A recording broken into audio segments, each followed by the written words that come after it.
You know,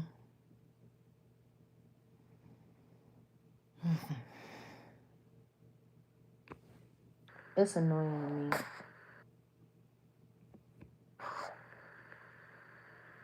me. It really is. It's annoying.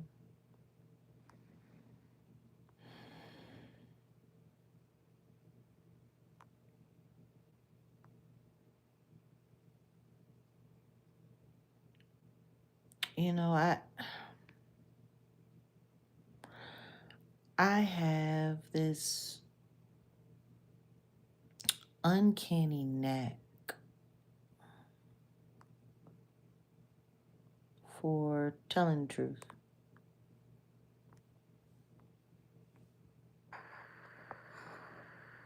And next thing you know,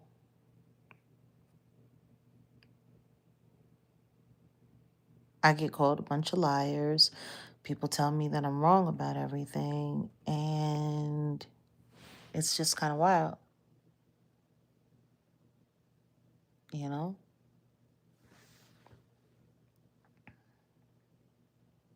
Like, it's kind of wild. It's really kind of wild, you know?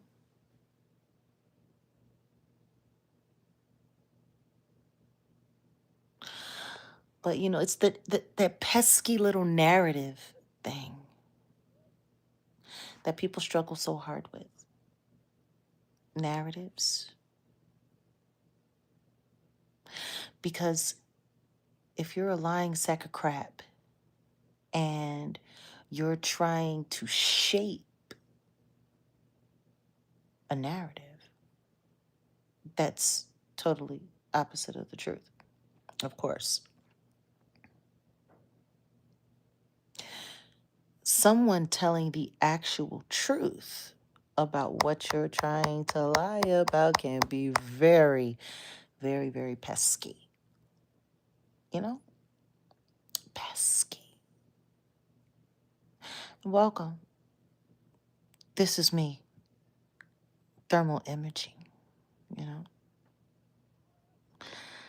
People like being, you know, all up around and up in my stuffs so much, I figured I might as well show up as an X-ray.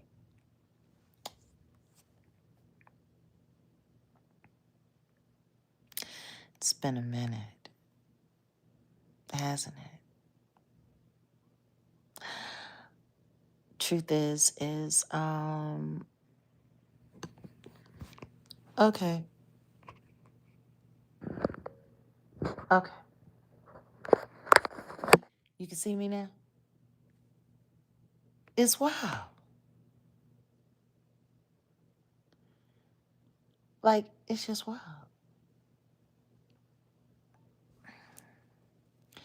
I'm checking the monitor now, so it looks like I'm back. Like, it's crazy. People start coming in and then they start throwing people out, and then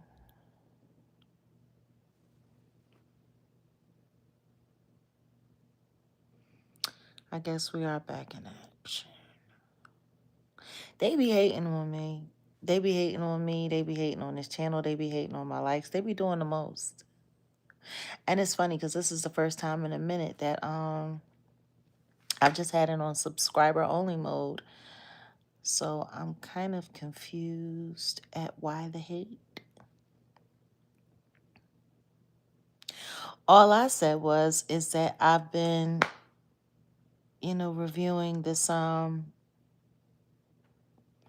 this mockumentary, because that's how it feels like. This whole reckoning business, it feels like it's mocking me. Like I feel like I'm being mocked. I'm not gonna lie. Just like these likes, I feel like these likes are mocking me as well. Like I feel I hate it. It's wild. Every time I open it up to the public. Wait a minute. What do I think about the mockumentary I watched all the way through, and I don't know what it showed. The hand sanitizer part was wild, but all I saw was what you have been saying all along. I know, isn't that crazy? Like, I feel like I'm being mocked.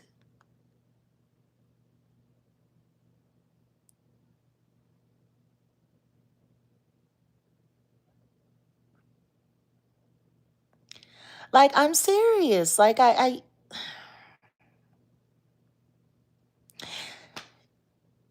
being mocked. So, like, right now, I'm going over the mockumentary. I watched it all the way through already. I watched all 4 episodes. And now I'm reviewing it. I'm taking notes because I am going to have something to say. I am.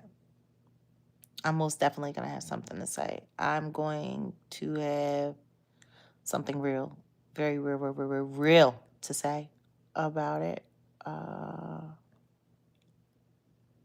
You thought about me when you were watching it? I wonder how many people thought about me when they were watching this mockumentary, that this mockumentary that mocks me.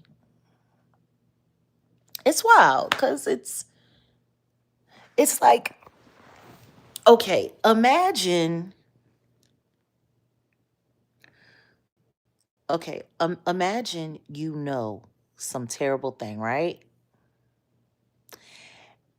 And imagine you run out into the world and say, hey, this terrible thing is going on. This terrible thing is happening. This terrible thing is real. This thing is so terrible. Please do not be fooled by this thing. It's like the Kodiak Marmoset. Like, has anybody, like, how many of you here ever watched Ren and Stimpy? Like, I watched Ren and Stimpy in my late teens, early adult life.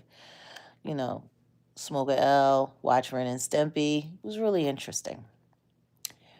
Or Friday, the first one, the original. And chocolate tie for that. But it was just super interesting because chocolate tie and backwoods, my God, my youth. So anyway, there was this episode of Ren and Stimpy, right? And hold on, wait a minute.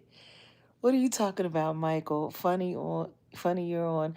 I was watching that allegedly model in Mexico 2 years ago screaming out the government. Ooh. Oh, well, people are hungry. They gotta eat. I thought about you immediately and sprinted over to your page to hear your take on this, as you so eloquently put it. The mockumentary. Yeah, it's the mockumentary. It's mocking me. This whole thing is mocking me. But anyway, Ren and Stimpy, one of my favorite episodes ever was the Kodiak Marmoset. And it was when they were Canadian Mounties. And so they went to Canada to become Mounties, and they were trained. And during the training, they were told, do not mess around with the Kodiak Marmoset. If you see the Kodiak Marmoset, run immediately. Contact someone. Do not broach, do not breach, do not approach, do not talk, do not give CPR if this thing is choking to death. Do not engage with the Kodiak Marmoset. It is extremely dangerous, right? They get every warning. So what happens? They're out there and they're on there, they moose watching or whatever. And then the next thing you know, there's this cute little thing sitting there, just out in the field. And, Stimpy being the goofball that he was, he goes over to it. And I mean, Ren is like, I don't think you should do that. I think you should stop. And Stiffy, oh, look at it. That's so fun. It's fine. It's fine. Look at the boat. And then the next thing you know, he goes over there and he literally tries to like pet this thing. This thing goes from like a gremlin size to like 80 feet tall, huge, big, and starts beating the crap out of Stimpy. I mean, just he had him in a headlock, just bang, bang, bang, bang, just busting upside it. And he wouldn't let Stimpy go. And Stimpy, nee. And it was just a mess. And Ren was sitting there, like having like a whole PTSD meltdown, talking to, stop it, stop it, you're killing him, you're killing him. It was terrible.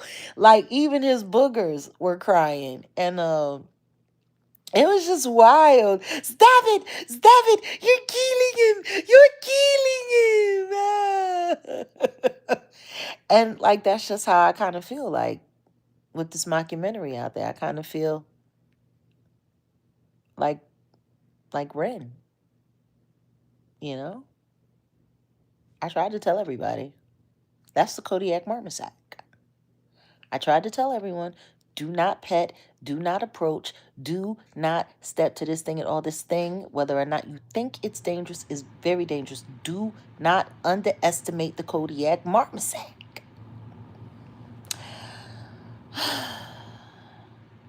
Yeah, I watched the whole thing. I got commentary to do. I'm sorry. Sophia, who are you?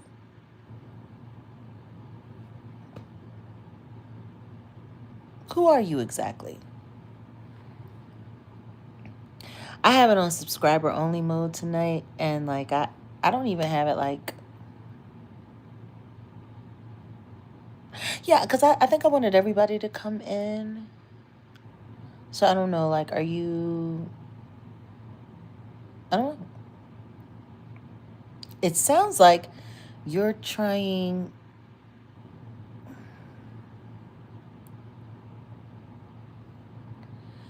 just wanted to see if it was real. What's real?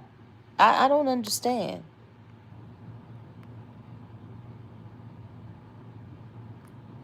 I don't understand what you're saying, Sophia. They've got all kinds of fake pages of me. They've got fake pages. They got all kinds of stuff of me. They sure do. And you know, that's what they do. Whatever. I mean, it's all really to try to and the scary thing is I believe the documentary showed only a small portion of how this man is. Oh, I know. I know that's the thing. Like, with this doc being out, what do you think the outcome will be for Diddy? I mean, the outcome is the outcome. He's in Fort Dix, federal. You know, working in the kitchen, getting hugs from fellow inmates. You know, see, this is what people want from me. I think people want me to continue to keep me in this.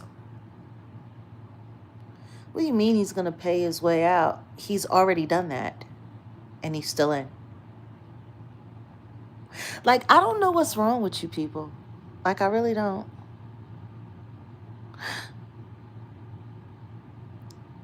I really don't know what's wrong with you people. And what you are going to do is stop putting all caps in my chat.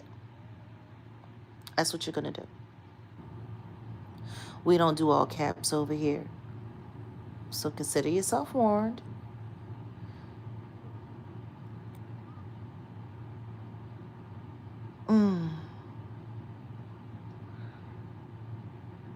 Well, see, this is the thing. There's a lot that I'm going to be discussing regarding this, but I'm going through my notes because, see, I've already watched as a spectator. Now I'm watching as a real commentator and someone who someone who has a valid opinion regarding all of this craziness, this Michigas. You know, at this point, come for you after exposing everything. They really stupid all over the world. People's eyes been open. Nobody will do anything. Oh, well, I appreciate you for saying that. Thank you. But let's just be clear. Just because that's how you feel doesn't mean that there aren't people out there who don't want the opposite. And, we pay that a little bit of attention, but we really let God pay that attention. Wait a minute. Hey, what do you think about Britney? I just watched the one about the Kardashians. I'm actually Uh, if you're really a friend of Britney Spears, then yeah, I would tell her to avoid the Kardashians at all costs. Like, see, the problem with Britney is Britney, I'm watching, I think she wants to be able to trust people again. I think she wants to be able to believe that people aren't out, that there are just some people who really, it's tough being in her position because you really never know when people give a shit about you, or want to use you. But when I'm seeing what I'm seeing after Kris Jenner's birthday party, and it looked like everybody in the Shluminati army has now been reassigned to who they're supposed to be handling up on. Like, she sent her daughters to go deal with Britney. They had Justin Bieber there at the party. Now you got the Carters running all over the United States chasing Brandy. Um, and I know some people have their opinions, but let's just be clear. Yeah, no. I don't see the Jigga Man doing anything with Brandy ever. I don't see the Jigga Man ever touching Brandy in that way. I'm more inclined to believe what Jonathan Hay had to say about Ray J cuckolding for the Carters than Mr. Carter doing the do with the Brando. And like, can we stop adding dudes onto Brandy's body count? Like, for real. Like, Brandy got enough dudes on her body count. Like, Brandy's body count was like over the top by the age of 25. Brandy had taken down so much dude by the age of 25. We don't need to add Mr. Carter onto that. We don't. We don't. But what I do see is that right after that Kardashian party, next thing you know, the Carters keep following Kelly, who's on the Brandy tour, and I'm seeing photo ops. I'm seeing a lot of stuff going on, but Brandy ain't in a lot of the pictures, which is kind of weird because the truth is, let's just be honest, Monica ain't singing. Monica's doing more lip singing than she is Miss Singing, and Brandy's carrying the show. I mean, legitimately, she should be the headliner anyway. I think they're just co-headlining to save face for Monica because people still want to believe that she's Miss Thing and she's not. She's not. She's Monica, who I'm still trying to figure out how she had all of this time. When did she find that husband of hers, Monica? Because she was just not that long ago, she was trying to get back with C Murder. And she got into a fight with what you call it? Mr. No Limit with Master P. She got into a fight with him about his brother, and he called her out and told her she needed to mind her business and all that. And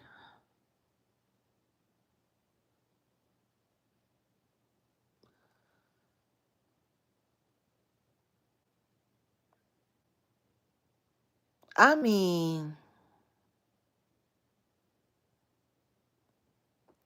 listen to me.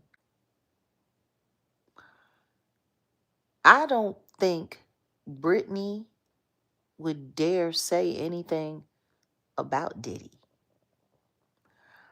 What I can tell you is what the other people said they saw and what they heard Diddy say. Now, this is the thing. Let's just say you're right. And let's just say Britney Spears said that Diddy didn't do anything to her. Who watched the mockumentary? Because anyone who watched the mockumentary all the way through would have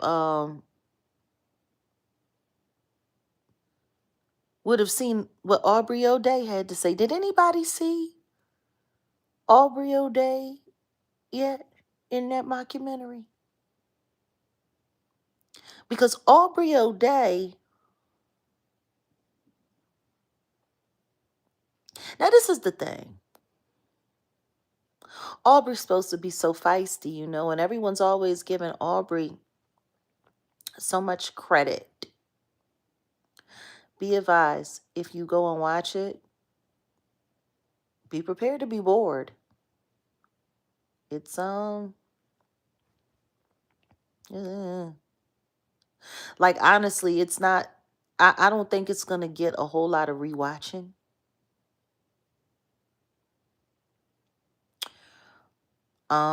Because the truth is pretty much everything in there we already knew or we've already seen.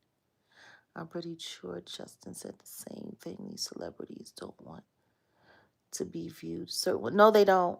No, they don't. But that's the thing. Aubrey O'Day is sitting there and she's trying to look strong and she's trying to look brave and she's talking about these emails. She pulls up the emails of the diddler saying all kinds of inappropriate things. Now, mind you, this is her boss. She was discovered on television. She was part of Danity Kane. And not yet. I don't have a page that I dedicate to music, but that will come soon. Um, and I'm probably gonna do it here. Like this is our community page, so I'll probably end up, posting the music up here, members only. But I mean, she was sitting there trying to look so brave, and he's sitting there talking about whacking off and just being all kinds of disrespectful and being all kinds of nasty. And who was the light-skinned, stocky man? And she was that, you mean that the witness who wrote the affidavit? See, that's the thing. See, that's when Aubrey lost me. Aubrey lost me when she got to that affidavit. And this is how I feel about it. Lightweight, low key.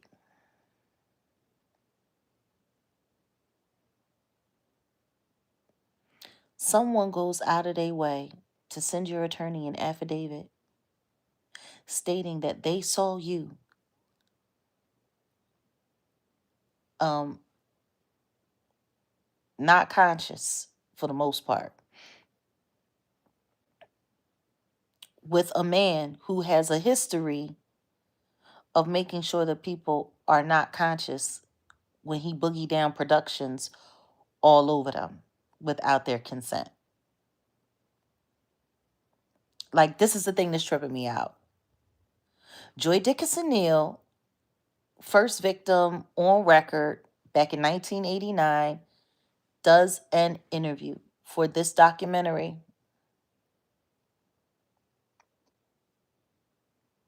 And she said the same thing. Someone had to come and tell her about her freak off tape all the way back then. So it was VHS that he shared with other people who came back and told her all about it. So I don't know why they allow Curtis Jackson to play in everyone's face. I don't know. Maybe it's because he's a federal informant, allegedly. I don't know. Maybe it's because he's got, profit deals. Like, it's just wild. It's so wild to me. The whole Keefe D situation, like the simple fact that I left Texas and went to Vegas in 2023 to work the Keefe D trial, and Diddy got arrested a year after that and has been to trial, and Keefe D still is sitting in jail. No trial. Like,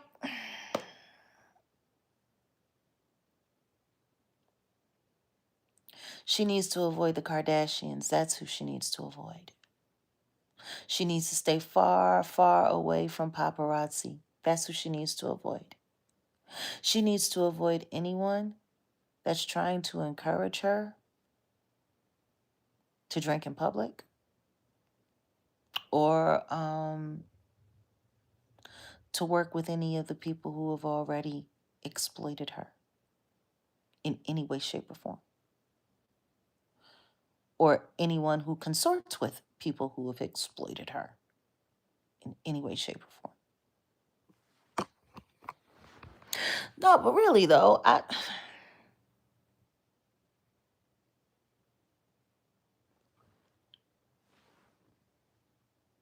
Joy Dickinson is sitting there talking about, you know, being laced up, and that's what we'll call it, being laced up and being, you know, and then having flashbacks and dreams about it. Aubrey is sitting there telling us that she was SA harassed. She still has the emails of all of the disrespectful, inappropriate things that he said. She said she witnessed, AB use. Um, she, and then she gets this affidavit. And in this affidavit, the affidavit states that she was out of it. She's whacked out. She's laced up. And she was getting double teamed. And the woman said it's by someone that she thinks is security. Now, see, what I would say is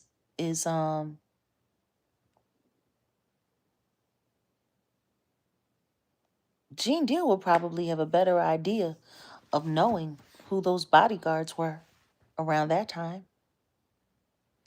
And I know that, he knows what he knows. And if he wasn't around, he wasn't around. But he knows who was on the detail for the most part. Like, he has, that much knowledge. I would be curious to hear what Gene Deal thinks about who this stocky, light-skinned bodyguard was that was helping the diddler allegedly essay Aubrey O'Day.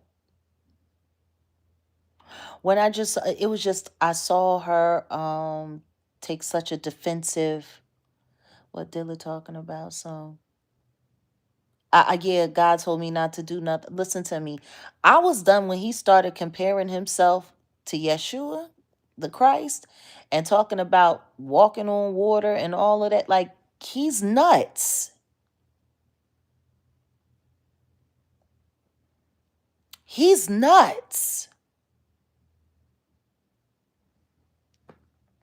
And all of the people that jumped on board with that whack job, like, he's a total whack job. And you heard what Little Rod said. I wonder how many of the kids, especially the sons, have been doing any of their dad's special pharmaceuticals. Because Justin is sitting there in the hotel room while they're, number one, why are you filming? You preparing to fix your case and poison the jury pool so that you can get off on crimes that you know you're guilty of on camera. Listen to me, it's a mockumentary on so many levels. But what I'm really trying to understand is like when you see Taraji P. Henson sitting up there on that BET stage talking about Puff and Lifetime Achievement Award, it's really making you wonder, isn't it? Like, none of that stuff is aging very well for any of them. For any of them. But I digress. Just looking at Aubrey and to hear her say, what is it? I don't take tickets serious anymore because of how he shifted on you. But he put up a video saying the gatekeepers are mad at 50 cents, but that doesn't make sense because they knew about. Listen to me. I understand that. And the truth is whatever he put up, there's so much more that was left out. Like, that's the thing.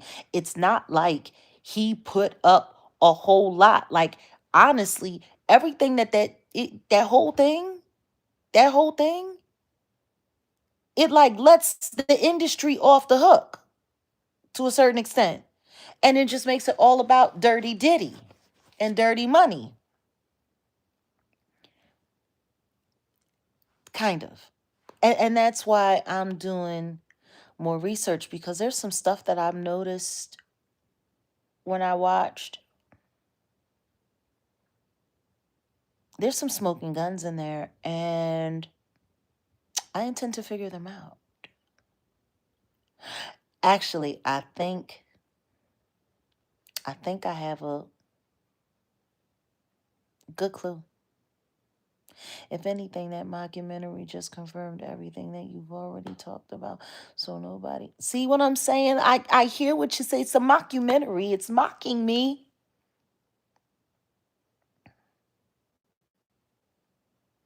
But to hear Aubrey O'Day sit there and say, so does this mean that I was great? I don't want to know that I was great. That part. Ooh. And then she starts talking about, and if this person is lying to me, like, the question is why do you want this person to be lying to you? Like, that's how bad she don't want to be a victim.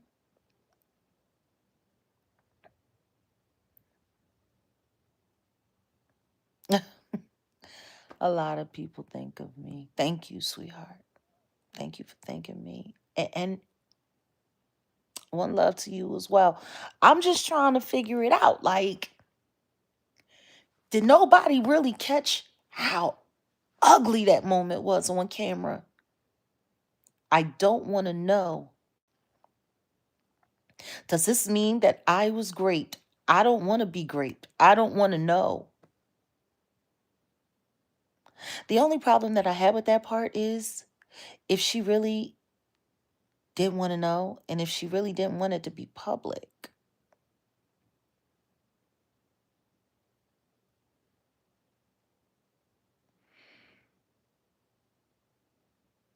why did she read the affidavit?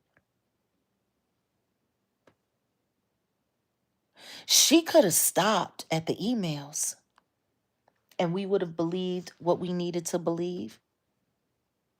Why did she read that affidavit? And it was funny because even when she was talking in the documentary, she was saying she had never read it before. She had only heard it. So that means somehow this Alexandria woman who directed it got her hands on that affidavit, and it looks like she asked her to read it.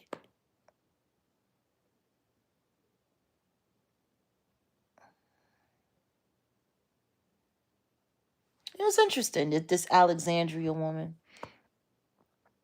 she don't really have a background in hip hop. Wonder why she was picked.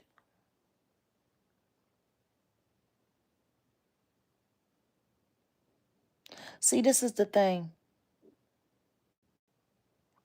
You say she was down with the shenanigans until he didn't give her the 5K. You could say the same about Little Rod. Little Rod, right? He was around. Little Rod was in the studio and heard the pow pow go off and sat there and tried to close off the holes where the liquid DNA, the red juice was pouring out of this guy named G, and he's sitting there trying to keep the guy alive, and then drug him outside and all of that. He's got film of red human juice all in the bathroom, and he continued to keep working.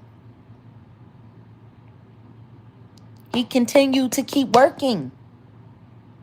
And he stayed with Diddy for like a year after that. Why? Because of his career.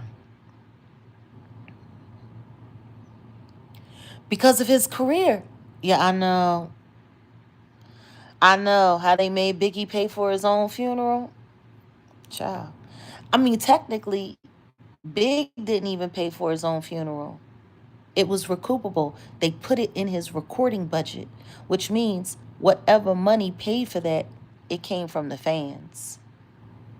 Like when you put money, when they put something on your recording budget and they make it a recoupable, that means all of the monies that are grossed and made off of your work.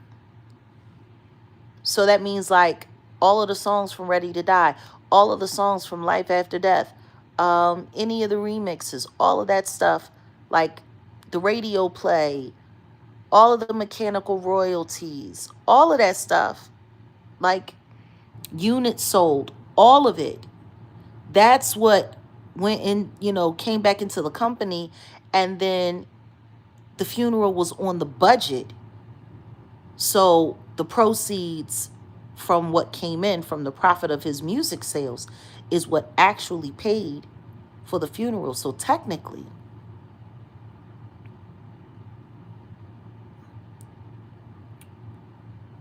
oh, honey, you better believe he was in fear. Wouldn't you be in fear if you sitting there making music, you in the studio, and all of a sudden somebody go pop, pop, pop, and then that's that, and then everybody is sitting around right after it happened like nothing happened? Yeah, I'd be afraid too. If I was him, yeah, I'd definitely be afraid. What makes you think any of the girls from Danity Kane weren't? Because apparently they saw people get, touched. They saw people get hands and feet. They saw a lot.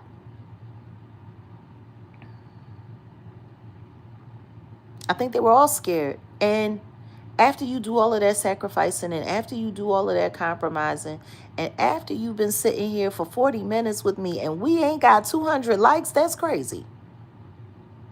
And the floodgates is open. This isn't members only. That's crazy. But anywho's, and I'm just saying, you want to at least be able to leave with something that you earned.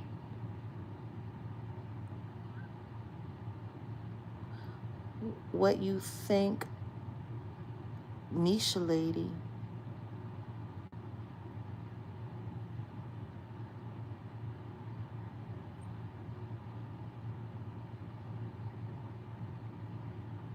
I mean, you at least want to leave with what you earned. Trust me, I know. I made all kinds of sacrifices when I was in the game. And I'm telling you right now, after you've made a bunch of compromises, the least you want to do is walk out with the minimum of what they owe you, because they will try to drag you along. They will try to string you along. They will try to do you dirty. They'll try to do all kinds of stuff. Like, you at least want to leave with what they owe you. I mean, Little Rob was promised so much. Little Rob was offered, it was going to be this. He was going to get that. He was going to get a Grammy. He was going to get a house on Star Island. He was going to get this. He was going to get that. He was never going to have to worry about his kids again. He did all of that writing, and most of it was probably ghostwriting. He did all of this stuff. And I think at one point in time, he was offered a settlement of like $29,000, and he still ain't get that yet. Like, that's the other thing that's wild. Like, this documentary, Little Rod ain't been sharing none of his receipts, none of his recordings, nothing with nobody. Brother Bilal is doing what? He a fool if he sit down with that weirdo. He a fool. I looked for you. It's strange that the only shorts, etc. I see pop up are from fake page. Yeah, the whole system is screwed. Station, honey, listen to me. They do all kinds of crazy stuff. That's why you got to keep your subscriptions on, because they be hating. They be hating. And now that we've crossed 100K, they really hating. They're really trying to do whatever they got to do to try to keep y'all away, to keep you from getting to me, baby. No wind, no rain, or mountain fall can't stop me, baby. Ain't no signal low enough. Ain't no distortion wide enough. Ain't no internet too tough to keep me from getting to you, babe. No, seriously though. But they be trying. They be trying. They do. They be trying. They be trying to do everything they can do. No, but seriously though, I'm like, I don't think people really understand the fear and the intimidation and all of that's going on. But when you think about the other, like, I hated the fact that things that I hated that they didn't mention Natanya's name. I hated that they showed those images of her injured, on crutches, face bandaged up, and they didn't even mention her name. That I didn't like. I didn't like that.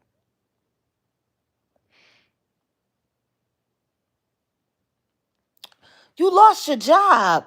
Oh my God, honey. Let me tell you something. This cruel, this bitter earth. This bitter earth is a mess. You hear me? Oh, and thank you, Chandra. Appreciate you. Um, no, they.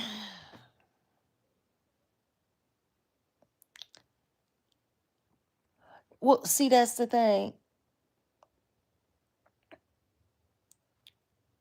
This is me. Thermal imaging. Since people want to X-ray me and my whole life and everything that I am, I figured I just show up as an X-ray today. Ah,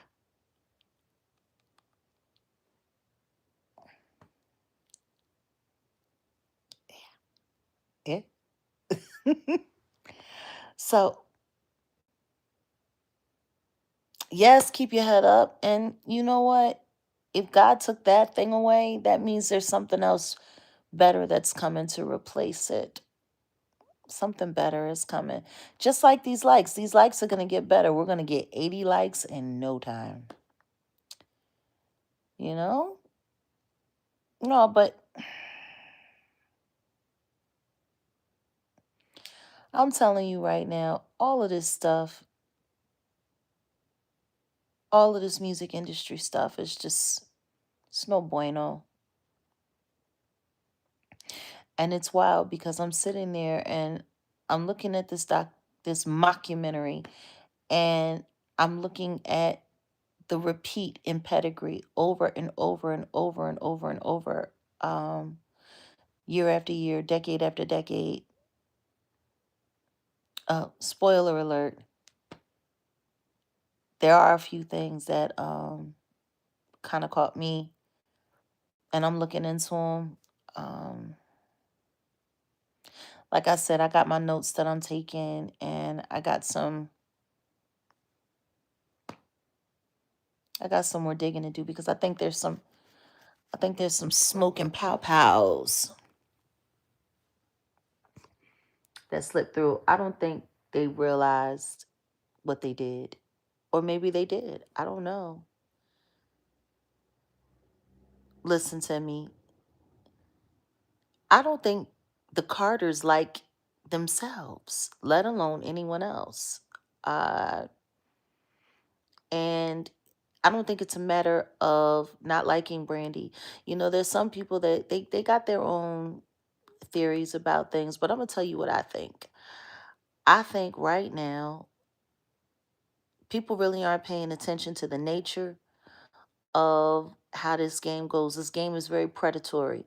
And in this game, you better have a rabbi. Like, you better have somebody that's watching out for you, that's looking out for you, that's watching your back, that's keeping things cool. And because if not, it leaves you open to be preyed on by other big fish in the game. So, like, for me, when Gerald Levert passed away, that was a very, very, very troubling time for me because I had left the Roots and Richard Nichols was no longer my manager. So I didn't have somebody that was I was out there all on my own.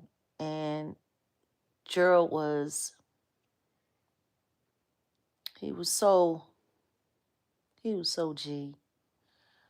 But when he passed away, that was it for me. I was really on my own. And I had to deal with the ugliness of the game. And when you're a woman in this business, if you ain't got a big dog looking out for you, um, anybody in the game is going to take a shot at you.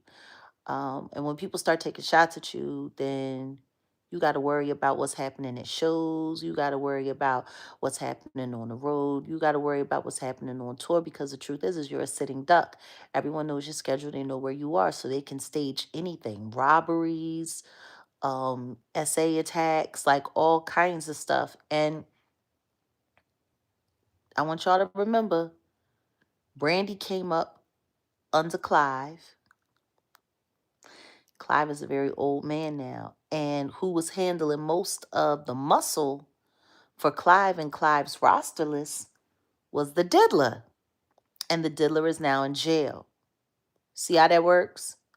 Like, don't forget, Ray J wasn't stuck up underneath the Carters all like that. He was really the Diddler's pet. He's a Diddy do I bop. So with Diddy in jail, who's looking out for the stable? Who's protecting the stable? Like, Clive is busy. You didn't know? Yeah. Brandy came up under Clive. Don't forget, Brandy wanted to be the next Whitney Houston, just like Jennifer Hudson did. Like, they all came up under Clive. So, for how do you think she got that Cinderella gig? That was all Clive Davis. Um, so yeah, Clive is old. Clive is on the ropes. His muscle man is sitting in Fort Dix, working in the kitchen. Yeah, honey, please, we ain't gonna talk about Janis Joplin. So who is going to protect the Norwoods from the vultures?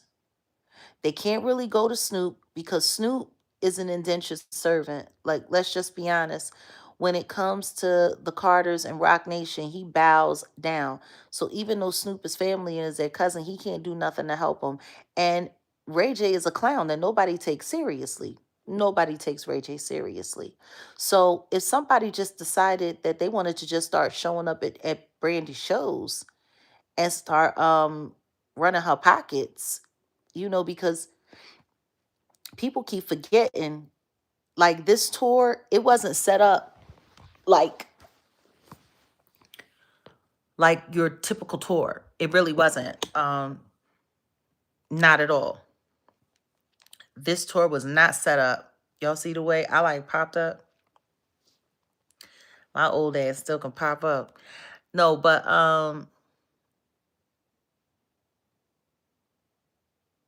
like, yeah, I don't see them being safe right now. And there's a changing of the guard in the industry. So Diddy being gone, Clive being old, and Rock Nation having the run of everything. Yeah. And like I was saying about the way this whole tour was set up, it wasn't a traditional tour. It wasn't where they had a bunch of sponsorship coming in at the beginning. They weren't even getting front end, back end. Like they weren't even getting deposits. Like they had to show up to work. They had to get the ticket sales in, and then they cut up the money at the end of the show, which means if somebody is like, hey, look, you looking a little vulnerable and you gonna need to pay us for protection. I can see people being there to make sure that they collect that back end at the end of the show. And a lot of people wouldn't be asking a lot of questions because Kelly Rowland is there on that show. So if the Carters are there, you know what I mean? Like, yeah, I honestly believe, and I don't know why that would be a far-fetched thing, like considering all of their money issues, all of the legal stuff that they got going on, all of the lawsuits that they have going on. I don't care what nobody say, that Cowboy Carter tour did not do as well as people thought it was going to do. Jigga Man losing money right and left. They spent all of that money to try to get that casino, and then the casino got turned down, which is why they sitting there and they pushing hard with this distribution thing. Like, it's a lot of money that ain't gonna come in this year, that didn't come in this year. So I could see going old school and just running down on artist pockets who need protection. I mean,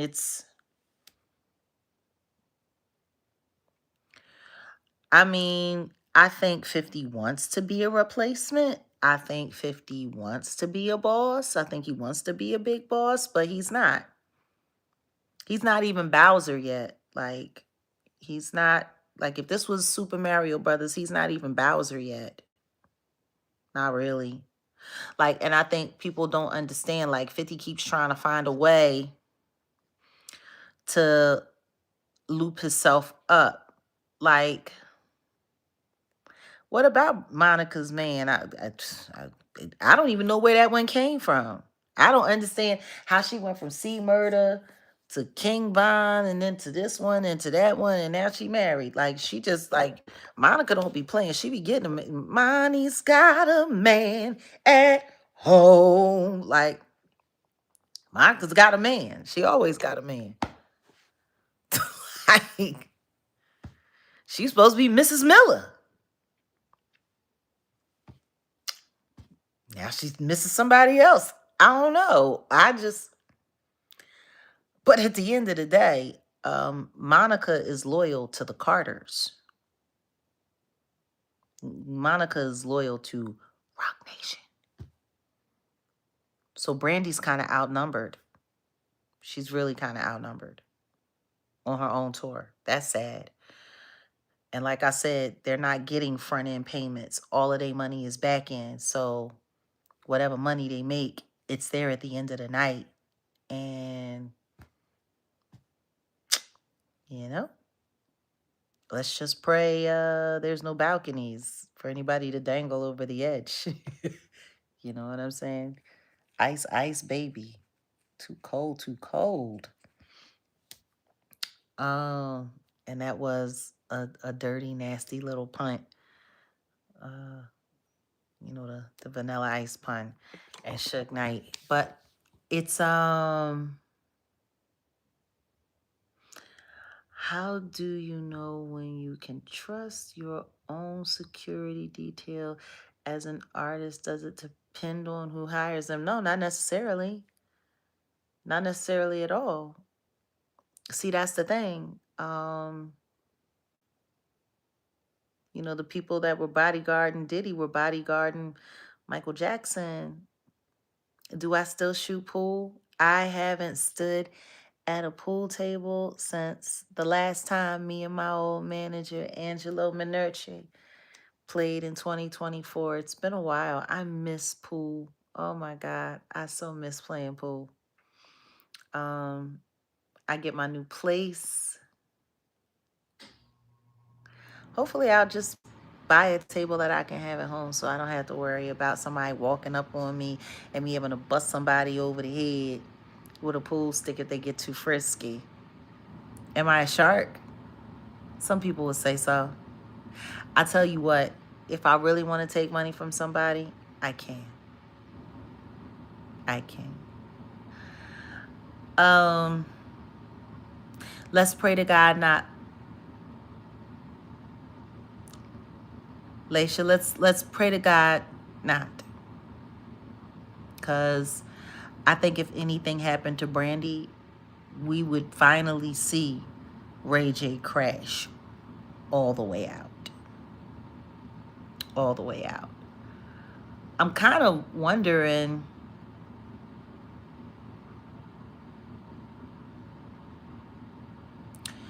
Oh, well, I appreciate you, but I look after myself all the time, honey. But thank you. Keep it in prayer since you're so worried about it. Like, it's just kind of weird to me because that whole Thanksgiving thing with him and Princess, I don't know.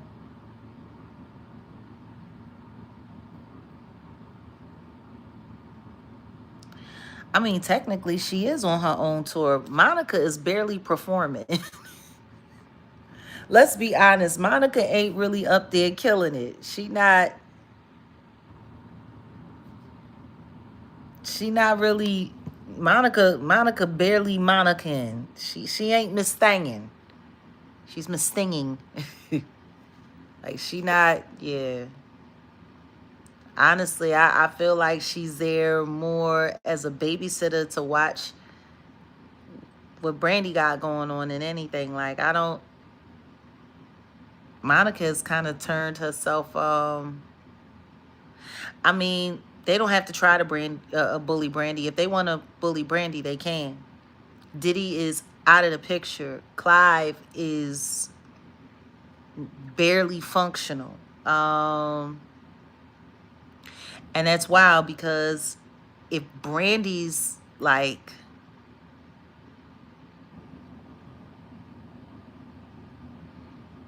number one, y'all need to stop asking me how I know all that I know.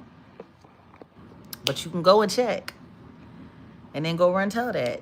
I'm just keeping it a buck, keeping it a bean with y'all. But I mean, truth is, Jennifer Hudson gonna be next. If Brandy's getting bullied, Jennifer Hudson's gonna be next.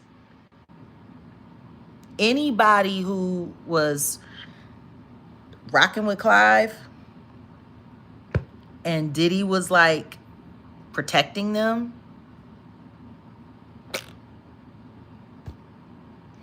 I mean, Maya ain't running nowhere. Maya is trying to run back to danger. Maya, her and A-Marie, they went back in, and if that's what Maya wants, then I can understand why she would want it. You know, she got cut short early, and I'm sure she feels like the game owes her a little something. I just don't think she understands that she's not prepared to play the game that they're playing. Like, she was barely prepared to play the game that they were playing back in the 90s and early 2000s. She really, she not ready. She not ready.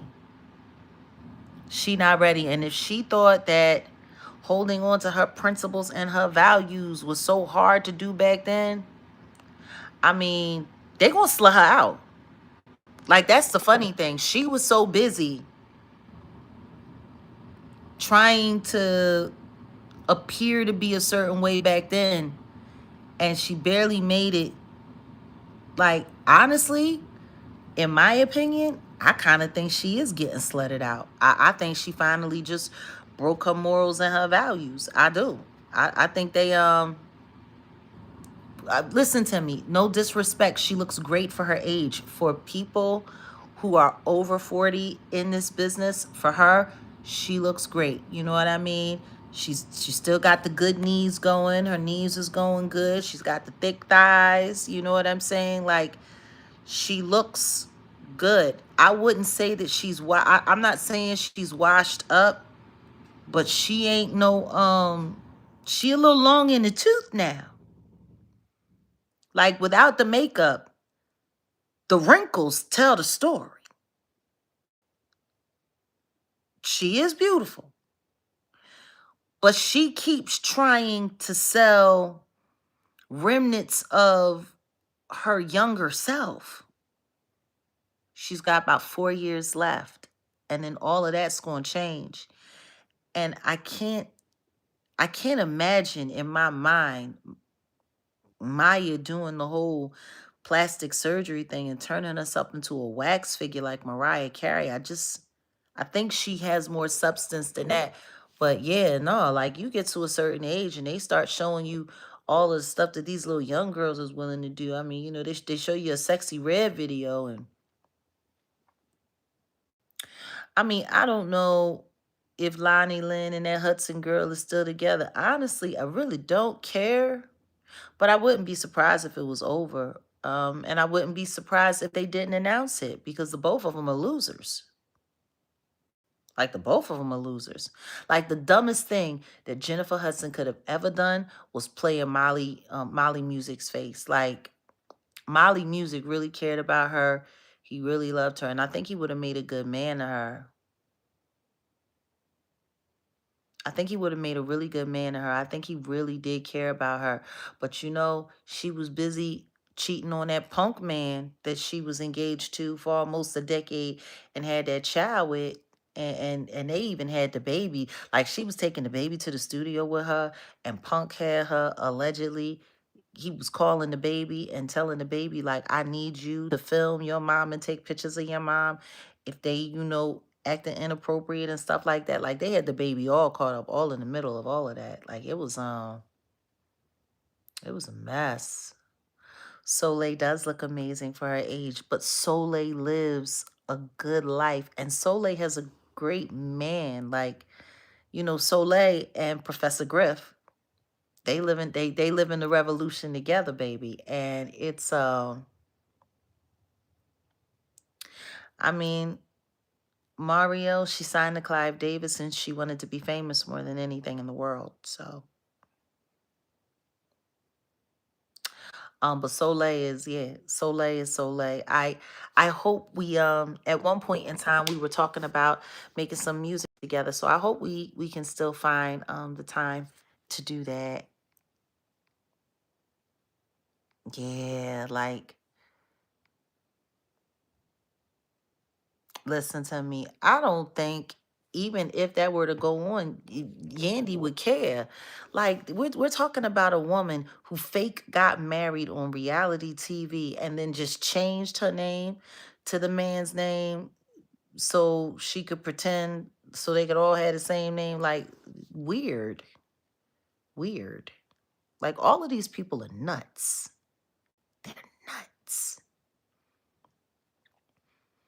Yeah, but people that have substance and stuff, they're not trying to fight to get back to the industry. They're fighting to find a way to be independent of it and still be able to make it to the marketplace. I don't know what's going on with Emil, but I know Emil lay low. She lay low. Like, she lay low. Can't say I blame her. You know? Yeah, like, all of this industry, I'm telling you, this shit is about to implode. Like, it's about to implode. And all of the things that people were talking crazy about me, they're going to be sitting there while they all up in flames. I'm going to be sitting right there on my porch talking about, oh, look at you. You look hot. And I don't mean that in a in an sexual way. You are burning up. Like, for real. Like, it's getting hot in them Schluminati streets. And I'm just sitting there like, Yeah, I don't. Um. Mm, yeah.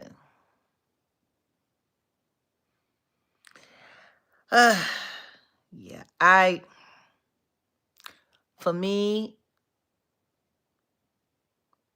I think you just gonna have to sit tight. Um.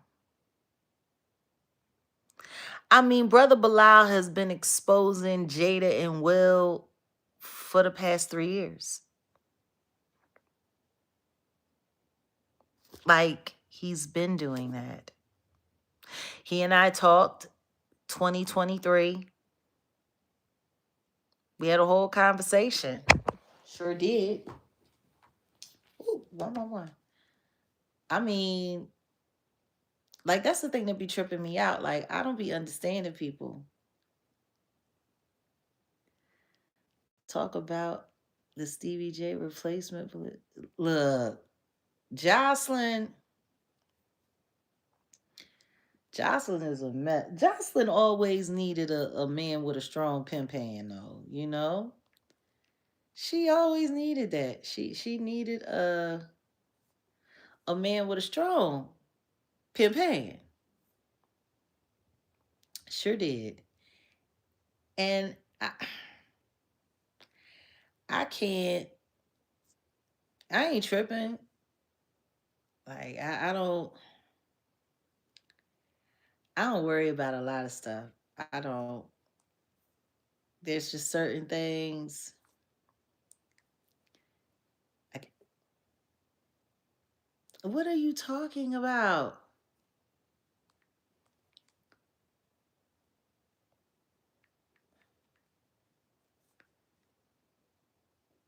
That's crazy. That's crazy work. Cause I know, where is it?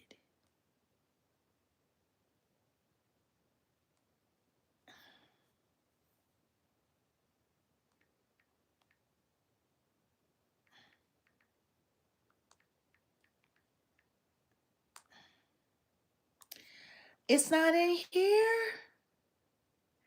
See, that's the thing. This drive. What? Line.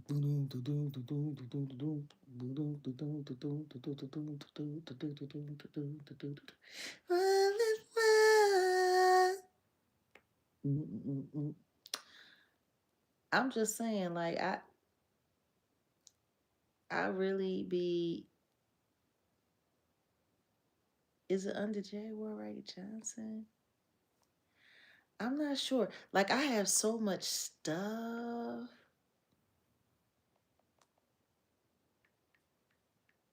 I hate it when I go looking for stuff and I can't find it. Yeah. No, it's in my other drive. And that drive is in this device here. And I'm not going to bother taking the time to try to open it up and look for it. I don't know. I might put my last conversation, the last conversation that I had with Bilal, with Brother Bilal. I might make that available for members only. I might just do that. Because I dare him. I dare him to discuss the things he discussed with me with anybody else.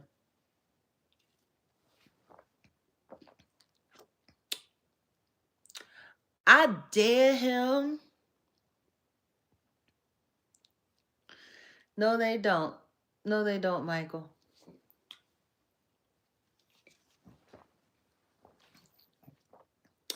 I dare them. I don't think it's a beef. I think it's a shakedown. I think it's a shakedown. I don't think that Beyonce and Brandy are beefing. I think Beyonce is break bread, bitch. I think they trying to shake her down for protection. That's what I think. Honestly, that's exactly what I think. No, but seriously though, like it's real. You need protect in this day and age. You need protection, and they need the cash. Like y'all remember that movie, The Fifth Element, and the cracked out dude ran up on Bruce Willis That would look so strange now because Bruce Willis got the dementia. But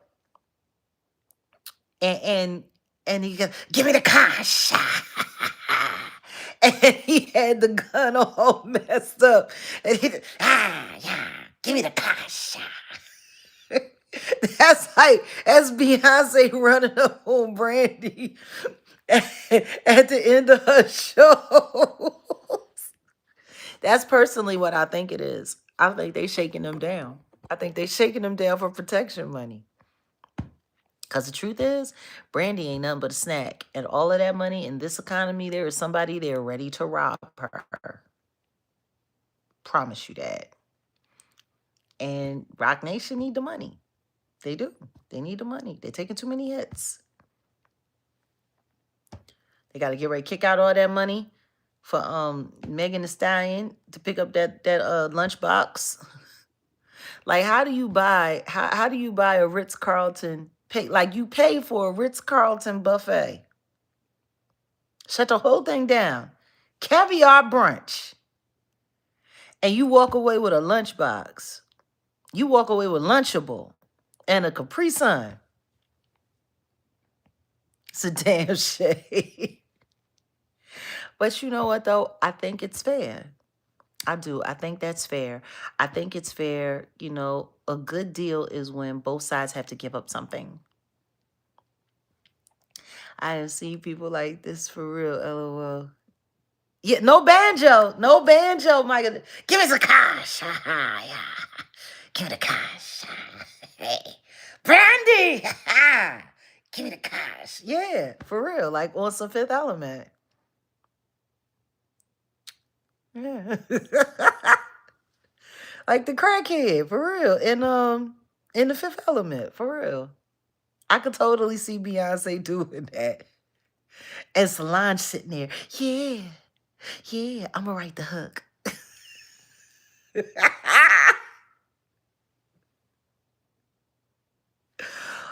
Oh, you were listening to the show? Oh, with me and my purple. Yeah, that dress got stolen in that truck, in that Penske truck with all of my belongings in it, including my son's dead body, his remains, his cremated remains in his urn. Sure enough.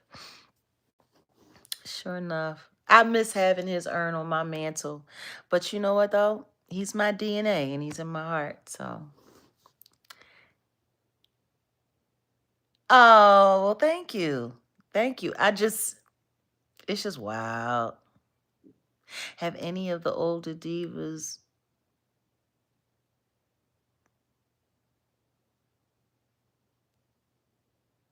I mean, I don't think Mother Patty or Anita Baker are mean. I think that they've just been around for a long time. And, you know, it's funny because me and Patti LaBelle, we never had a bad rapport. But the truth is, she's a Schluminati ass kisser. She is. She likes her money. She likes to dress a certain way. She likes to eat a certain way. She likes to drink a certain way. And she's too old to stand up for anything. And no disrespect, but even though she has very capable grown children, and I'm sure she has grandchildren by now, I'm sure they gave her grandkids and stuff, or there's something around like that. Her family relies on her greatly. Like, her family has always relied on her. Patti LaBelle has always been the breadwinner for her family. So, yeah, she can't afford to stand up to the machine. Not at her age. She can't afford to do it. So she plays along. She does what she has to do. And I get it. I mean, it's funny because when I shared that story about what her ex-husband and manager Armstead, said about her and her assault, I wasn't saying it to shame her. I wasn't saying it to ruin her life. I wasn't saying it out of disrespect in any way. I said it because you love the song Stay. Oh, Thank you. Maybe I should stay. Maybe I should walk. Maybe I should go and tell them how I feel. Yeah, it's a good one. But no, it wasn't a matter of shaming her. I wanted people to understand how screwed off this business is, and how a legend like her is marginalized and, you know, so quick to be drugged down off of her station.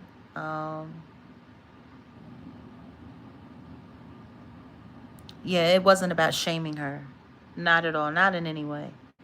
I have great admiration for Patti LaBelle. I do. As an artist, I just think as a woman, if when she was my age, she had stood up to the industry,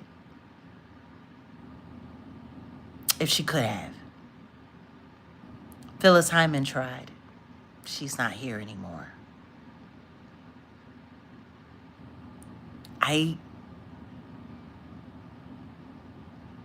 I wish our elders could have stood up for us.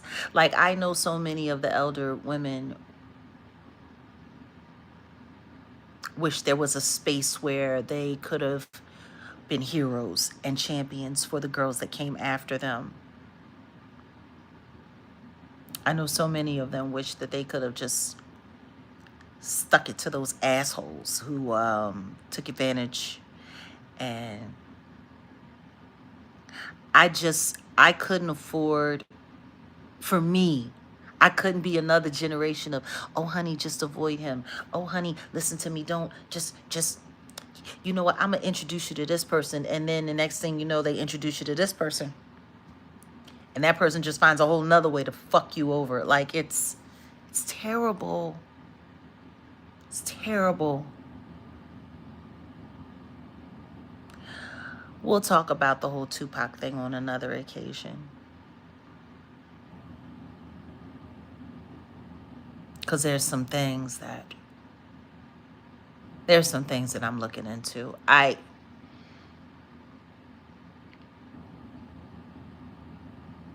Sad part about it is Patti LaBelle isn't the only one that's got stories like that. And the only reason I shared that one was because it's not something that she told me. Her husband, in the middle of their divorce, was running around all over town telling all of the younger people, especially the young women, what happened to her. And I think he was doing it like to say, it don't matter how high up in this business you make it, all of you bitches are usable, all of you bitches are dispensable. And you know, no disrespect, but allegedly Armstead's a whole faggot. But everybody knew that Mother Patty was a fag hag. So I mean, like, she spent a lot of time at the gay clubs and stuff like that, and people don't like to talk about it, but it's true. You know, that's why she could always speak on Luther Vandross. Like, when she felt comfortable to talk about him being gay and stuff like that, she would know. They all hung out together. Like, that's the thing that I don't understand. Especially now in this day and age. Like, what's the point in faking the funk about our heroes and who was straight and who was gay? And like, it was what it was. They were who they were. And if Luther Vandross had the opportunity to just live his life as himself without having to put on all of that fraud and all of that fake, he might still be alive. Like, his up and down in weight and all of that, every time he fell in love, he lost a lot of weight. Every time he got dumped, he put that weight back on again.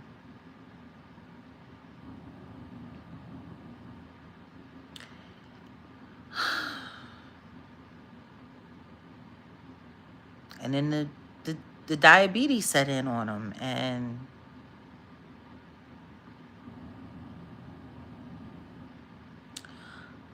Jaguar speaking on how they rebrand artists.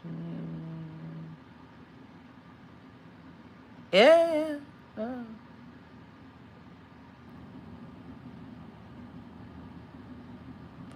Honey, if everybody knew, like, I'm going to be honest with y'all, like 90% of the business is gay. And out of that 90% that's gay, like 40% of them are bisexual. Like, it's like 10% of the industry that's straight. Like, everybody else is either gay or bi. Like, I'm not going to lie to you. Like, most people that you like,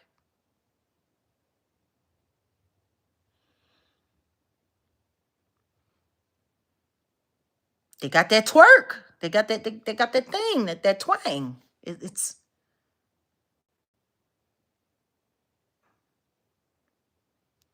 people could just be who they wanted to be who they are. Like, people don't ever think about the emotional damage that pretending to be someone else, what it does to you, what it can do to you. Psychologically, emotionally, and then with the pressure of the business and the pressure of, yeah, that do-I-bop.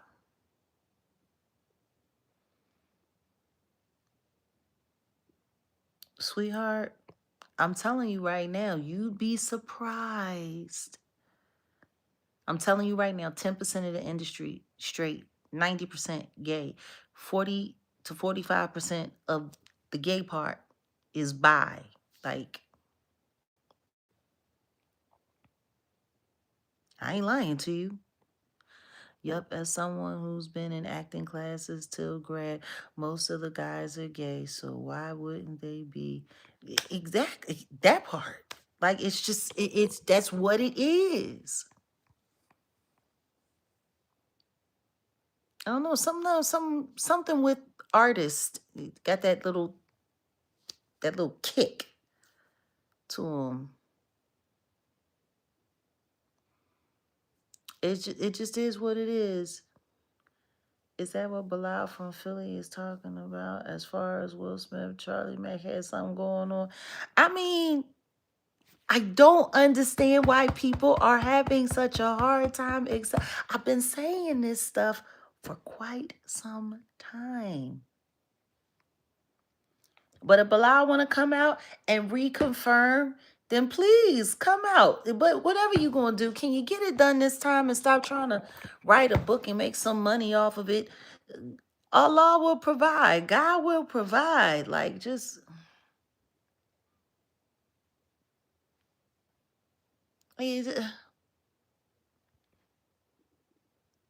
that's why it pisses me off when people want to sit up there and pretend like I was only talking about Diddy. Like, I didn't talk about no other celebrity. Like, I ain't put no other celebrity on blast. But see, that's what they want. That's the narrative that they're looking for. That's the narrative that they need. The acceptable monster and everybody else is good. The acceptable monster and the rest of the industry is fine. The acceptable monster and, you know, let's just be honest. Diddy the new R. Kelly, and it's wild because these dudes don't ever speak up. That's how you know they done terrible, terrible, terrible thing. Because the stuff that they done is so bad that they already know they can't say nothing, because if they say something, boom. I don't know, but I think it would be good if Cassie did do a book. Actually, I'm going to put that up in the air. I'm going to put that up in the air in a prayer, and I'm going to ask the Lord to impose our heart upon it. Cassie needs to put out a book. Like, Cassie's story, I think it could save so many young women, or at least help them make healthy choices about what they want to do with their futures. Like, by the time Cassie was 19, she was already like hyped up and hyped out on the celebrity culture. And I think because she wasn't the most talented girl, she was really, really, really willing to do whatever it takes. And that was the thing that pissed me off, listening to those freaking jurors, especially that Indian. Ooh, and as much as I love Indian food, that Mississippi masala misogynist, Well, he pissed me off. That Dot Indian, he pissed me off talking about what Cassie liked and what Cassie wanted and what Cassie like, are you kidding me?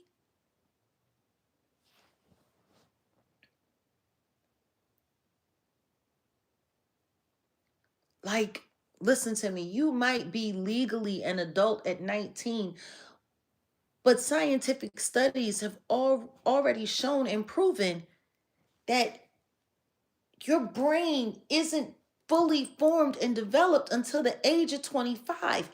And she was getting her ass kicked. She was getting bust upside her head. We don't even know if she ain't got mild brain damage. Like,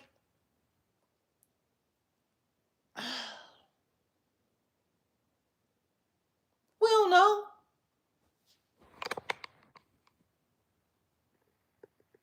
A lot of us have been Cassie before, but the thing is,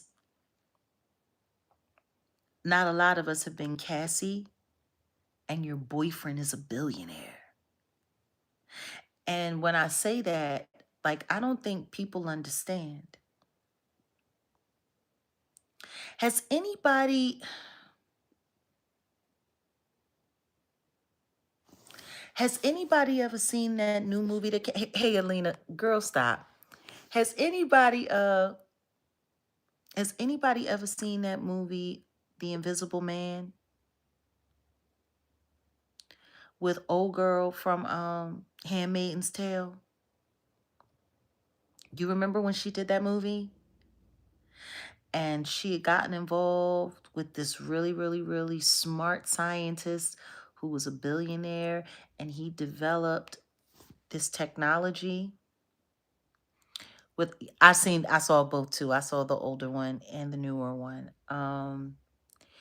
And it was this technology where you could put a suit on. He was, did this cloaking suit for military soldiers. So when they went in on op wars, if they didn't have a lot of them, like that were available to go into combat, they could put on these cloaking suits where they could walk around invisible and just kick ass. Like, if your enemy can see you, you might need 50. But if your enemy can't see you, you might only need 10. You see what I'm saying? So, yeah, Moss, she's amazing. Listen to me. We're going to pray for her in the Scientology. We're going to pray for her. But yeah, he invented the invisible suit. And it was wild because in their relationship, she wasn't a dumb woman. She had something, but she wasn't, he was a billionaire. And when the abuse started in that relationship, when he started throwing on that invisible suit, oh my God, that day that she was in the house and he had her kicking her own ass, making it look like she was abusing herself on their security cameras. My God, like I've always said, and I got 3 ex-boyfriends that are billionaires. I've dated 3 billionaires in my life and never again, probably. Like, if I'm in a relationship and we're in business together and we make $1 billion together as a couple, as a team, that's one thing. But for me to come into your life and you are a billionaire, never again.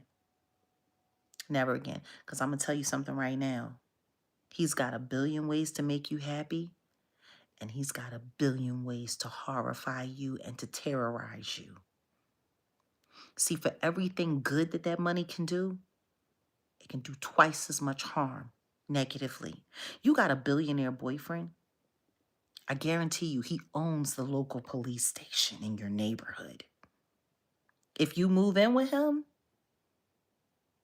you better hope he never starts kicking your ass. because those cops will write the police reports in favor of him for that Christmas bonus that he writes the precinct every year. Like, you have a billionaire boyfriend? How about y'all get into a fight and you want to leave and go and stay at a hotel, and every hotel in a 20-mile radius turns you away because they can't afford to not have his business for the annual mixers that he throws and whoop-de-whoop-de-woo. Like, when you're with a billionaire, you don't have friends. All you have are people that are ready to turn on you for him. That's just real talk.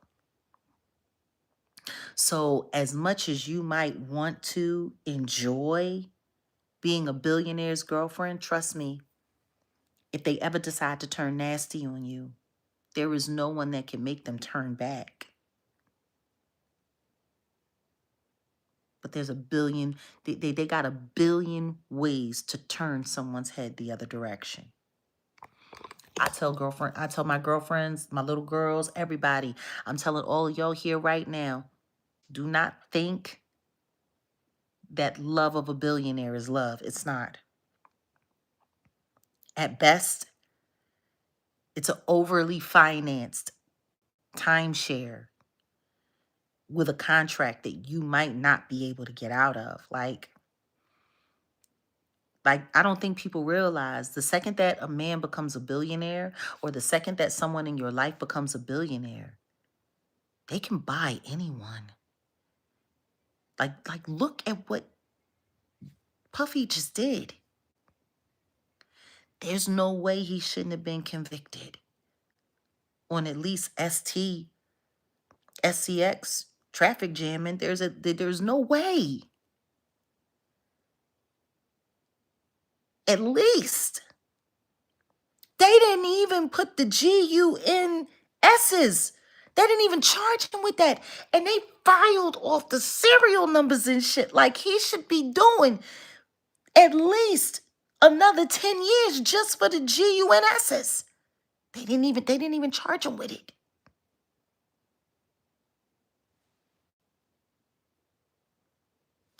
Walking on eggshells. Honey, please. Walking on eggshells would be kind. How about being afraid to breathe? How about he might not like the fact that you fart or that you got the hiccups and decide to beat the shit out of you, and there's nothing you can do. Try to get away from him?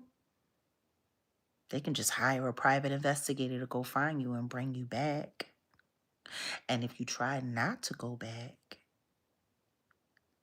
they can go to the police and say that they just witnessed you trying to unalive yourself and harm yourself. What if they have a syringe? What if they stick a little something in you as they're walking away, or as you're walking away? Now you got dope in your system. Now they get to say that you were trying to commit, whoop-de-woo. Put you in life skills with Dr. Daniel Bober. Like, I don't think people understand what that billionaire life is about. The second that someone becomes a billionaire, they no longer have need for God because they think they are God, because they won't find anyone that will tell them no. And they can get away with it. They'll get away with it every time. Like, I don't even think people realize how awesome it is. How unbelievably amazing it is that Diddy is in jail with a booking number and an inmate picture. Why do you think he tripping the way he tripping? Why do you think his legal team are losing their shit and filing brief after brief after brief? Billionaires don't go to jail, baby. Ever. Which means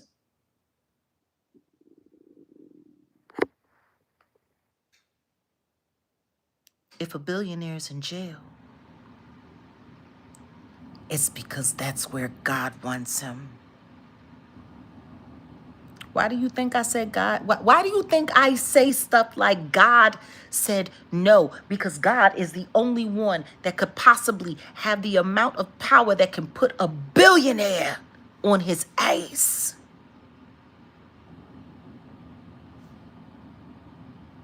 Y'all don't get that? Yes, I've seen the mockumentary. I gotta get ready. I was taking a break from watching it, and I decided to come talk to y'all for a little bit, taking notes. Billionaires on this earth are God on this earth. The only people that the only one that could sit a billionaire down is the Lord, is the true living God. That's it. So please understand, who's taking pictures of him in the feds? Probably one of the officers that are sending it to TMZ and they getting paid on the side. Like, sure enough, targeted individual program, and all you have to do is piss off a billionaire. And I've pissed off a couple.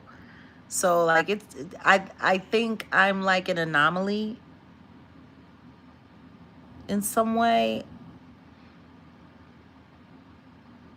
You know, that's how you got to know that I'm protected by God, because there's no way that you piss off billionaires like I do and you still alive and you still real.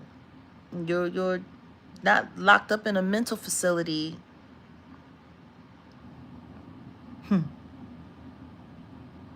Yeah, no. I have no want, care, or need for a billionaire boyfriend, and any woman who cares about her well-being on this earth should not want a billionaire. Yeah. No, stay the hell away from billionaires in your love interest. And that's why it pissed me off listening to that Mississippi Mastala misogynist. That's the thing. I hear you, you know. I mean, but that's the thing, though. It's like,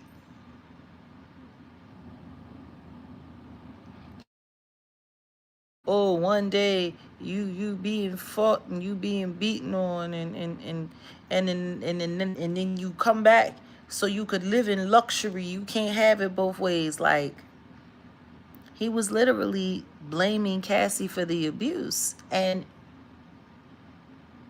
I'm sitting there thinking to him, like, dude, how many times did you even pay attention to all of the times that she tried to get away? Like, her messing with Kid Cudi was her trying to take a step away from the diddler. Like, she's been trying. Like, you heard Eric Sermon sitting there talking about how Diddy was tripping off on him over Misa, and him and Misa had broke up. Like, this is a very controlling person. This is how you know that that jury, someone right with that jury. And I'm also looking at the federal prosecutors like, how the hell did you let half of these people, these bigoted weirdos, on that jury? Like, when you're going through jury selection, everybody gets a challenge. And if you challenge, then that person don't get on the jury. How did Mississippi Marsala misogynist? How didn't the Marsala misogynist, how did he make it onto the jury? Like, everybody knows that Indian men, especially if they have a Brahmin background, extremely misogynist. They don't fuck with women. They don't fuck with women's rights. They treat women like property. They still do dowries. How the fuck he end up on the jury? You may be putting in your own lawsuit. I'm serious, girl. Like, for real. Like,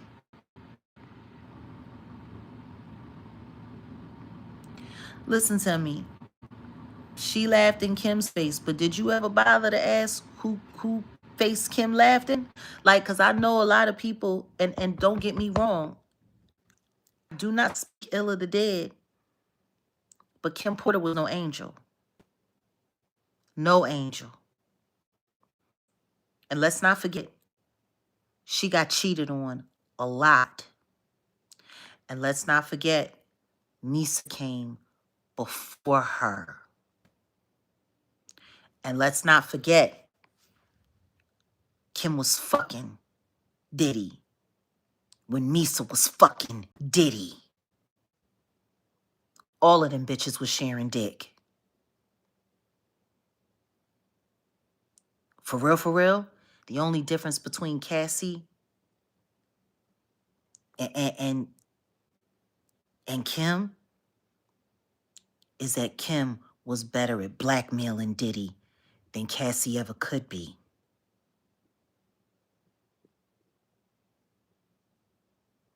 And I hold on that.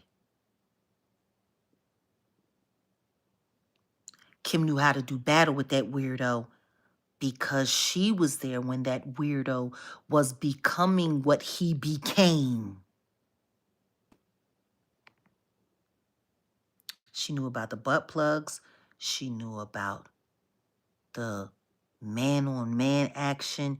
She knew about the tapes. Kim knew everything. Why do you think she had to go? Because she was the one woman in his life that knew where all of the bombs were buried, and she could have blown every last one of them up one by one by one by one by one. Yeah, she engaged in freak-offs. This is the thing that trips me out. How in the world were these people able to convince the whole world that the freak-offs only happened with Cassie and the Jane and 50 Cent baby mama? He been freaking off. He had Kim doing all kinds of threesomes with all kinds of shit. She got tired of it too. She got tired of being a fucking amusement park, which is why she didn't mind when them other bitches came around so she could have a fucking break and just be a goddamn mom.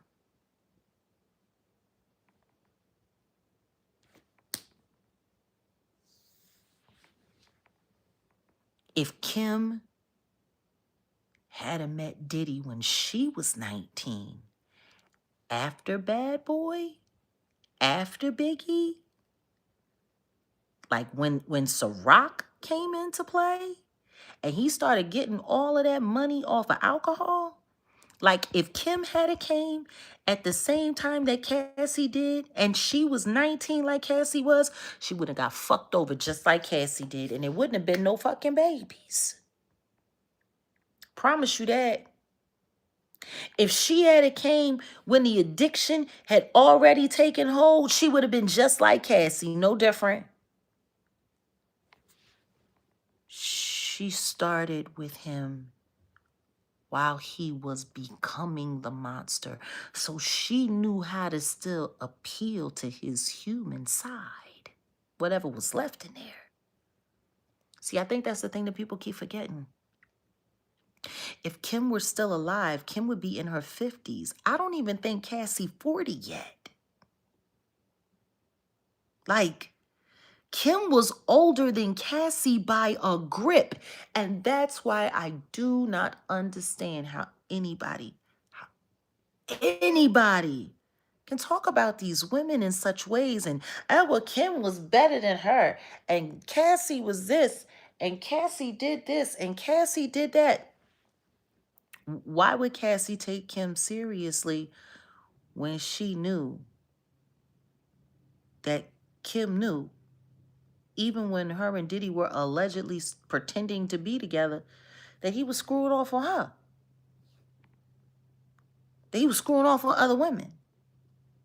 That he was screwing off on whoever he wants to screw off on?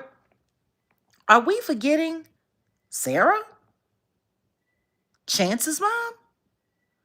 Because Sarah and Kim Porter were very good friends. They were very close friends. And while they were very close friends, Sarah was pregnant with Chance. Are y'all not looking at the fact that Chance and Jesse and Delilah are all like months apart? They ain't triplets. They Irish twins. Different mamas though. And their mothers were very good friends. So, people need to be careful. Because if I was Cassie and I was the young girl coming, yeah, let's not forget about J-Lo. Because Kim didn't even know. Kim found out he was fucking with J-Lo in the tabloids like everybody else did. Wendy Williams probably knew that Diddy was with J-Lo before Kim Porter knew.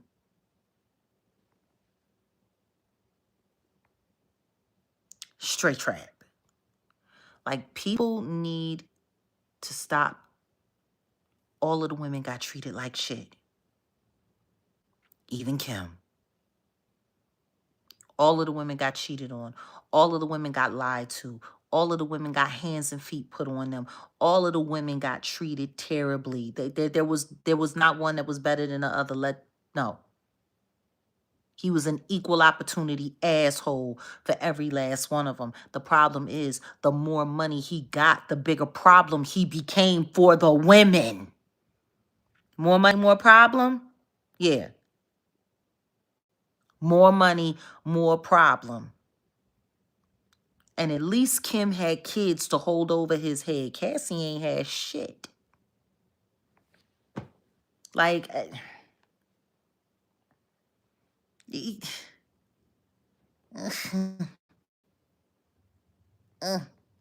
Misa mad because they talking about her in the documentary, how Diddy whooped her ass up underneath a car and was kicking her ass, and people in the street had to come and drag him up off of her ass. Like, he been whooping bitches' asses for years. Ain't nobody safe.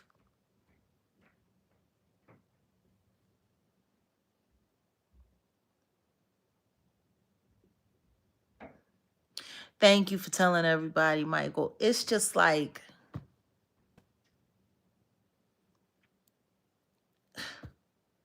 the devil is the devil.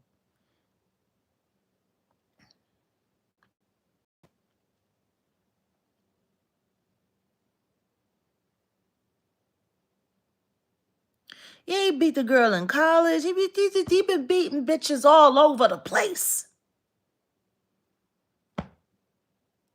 But to hear that juror say she didn't believe a word that came out of Capricorn Clark's mouth, somebody need to check her financials, G. Somebody need to check her financials.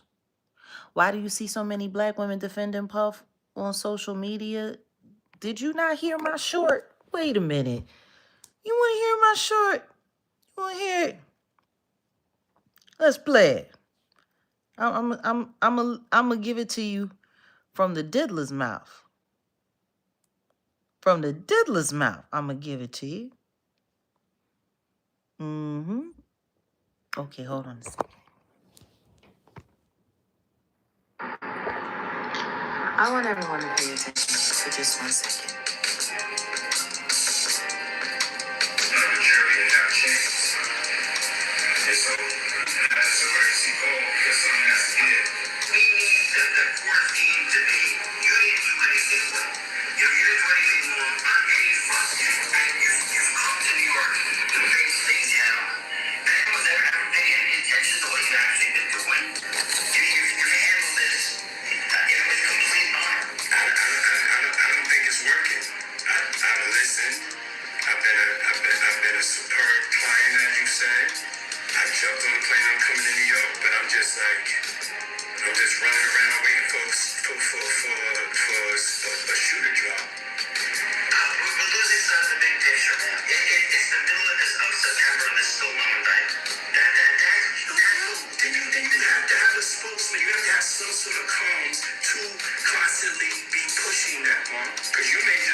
have to find somebody that'll work with us, whether they're from this country or from another country. It can be somebody that has dealt in the dirtiest of dirtiest, dirty business of media and propaganda. Media and propaganda. This is the conversation he was having with his attorney, Mark Agnifilo, about a week before he went into custody. They were already talking about controlling the communications of this entire debacle to get to the jury pool. I want y'all to think about everything that happened after that. Neo and Pierce Morgan, all of the fakes, the Adrians, the Lamishas, Lionel B, all of the, like he said, whether it's this country or another country, we're talking about, oh goodness, Sean Atwood. We're talking about all Courtney Burgess, Ariel Mitchell Kidd. They were already trying to poison the jury pool before he even went into custody. And you people think we saw a fair trial. Like, it's unbelievable. Whew.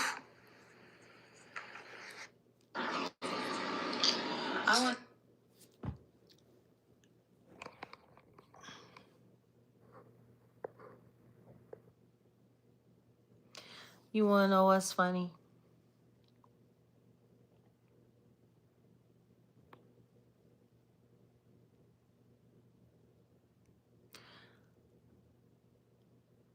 What makes any of y'all think that me talking to him changes whether or not I'm right?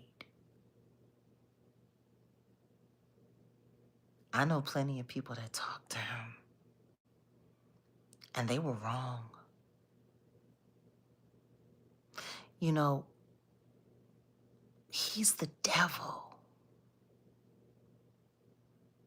He has bewitched people, he has tricked people, he has done all kinds of things. And I've watched what his influence has done. And I've been grateful. But you know who I didn't escape? I didn't escape Mr. Carter. I was right in his orbit. I thought he was so much different. I thought he was nothing like the diddler. And then when I found out that they were the best of friends, I felt so silly. See? I was so busy avoiding one, I walked right into the other. And he's a billionaire too. See?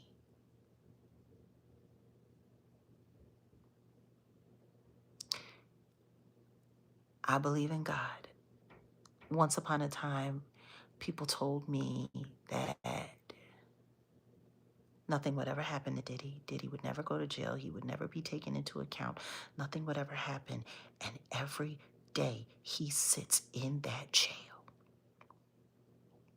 it is God saying, I did this. Because only God can do what no man can. And if God can handle up on the diddler, then he can handle up on the Jigga Man too. See?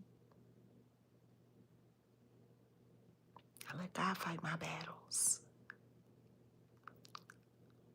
See?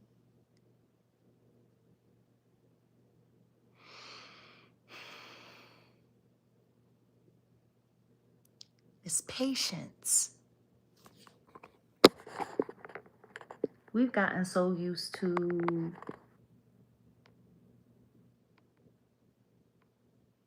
a microwave society. We've gotten so used to Give it to me now. Give it to me now. Give it to me now. I need to have it now. I need to have it right now. It's got to have it right now. I need to have it now. We've gotten so into that, you know, that we don't remember that sometimes things take time. God takes his own time. He's not asking us, oh, well, what day would be great for you for me to get this asshole out of your life completely? No, that's just not how it works. Like, you don't get to call up to God and make a request. Like, it's not the dry cleaners. That's not how it works. A miracle from God is not like going to the drive-thru and ordering a freaking Big Mac, G. You don't get to just pull up to the talkie boxy thing and say, listen to me, Lord, I need 8 niggas put in jail this week. I need all of my charges dropped, and I need to be a size 8. Okay, how much? Like, that's not how it works. That's not how it works. Not at all. God's will is God's will, and everything will happen when it's meant to happen. I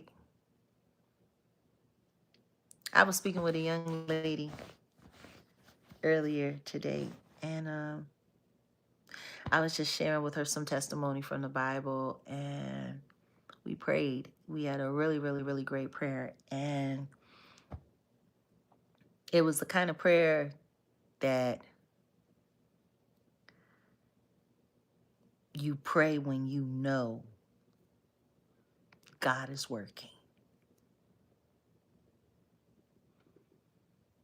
Didn't ask for anything. Just gratitude and thanks for everything. For everything.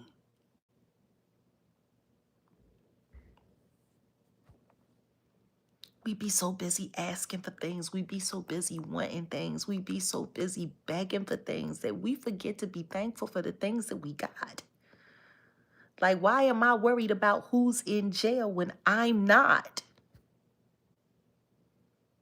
The devil has set me up and trapped me up and put me in there. As long as it ain't me, babe, that's what I should be praying about.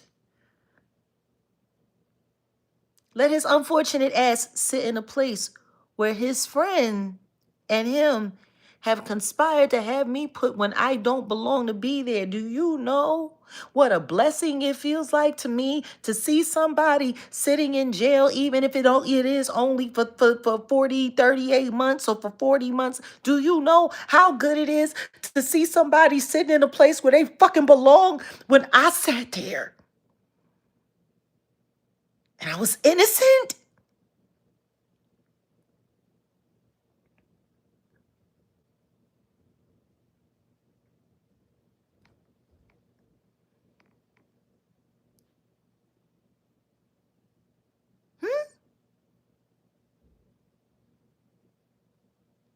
Lost custody of my child because I was sitting in jail for a crime that I didn't commit, and I lost custody for abandonment while another state held me unlawfully with no jurisdiction.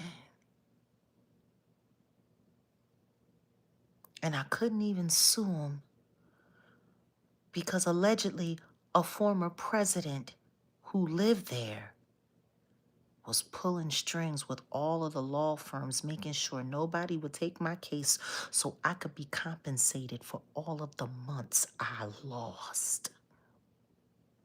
And so I wouldn't have the money to go back to court and fight to get my kid back.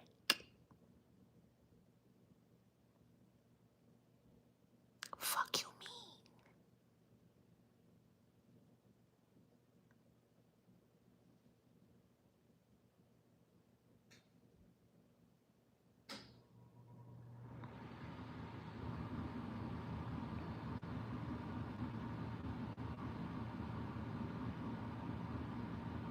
See how it works? See, I'm going to be grateful for what I have.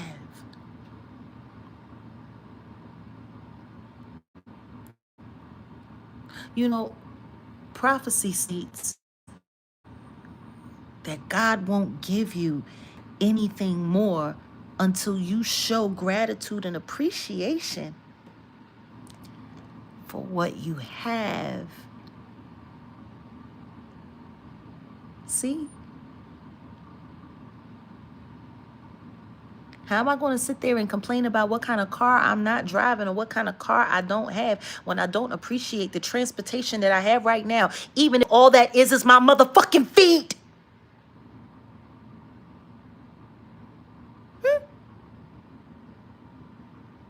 Because there's some people that got feet that don't work. There's some people that got feet that don't feel nothing. There's some people that got feet and legs that don't move, that have no mobility. There's some people that need somebody to lift their ass up and put a fucking pan under there just so they can take a piss and a shit. There are some people that will never fucking walk again.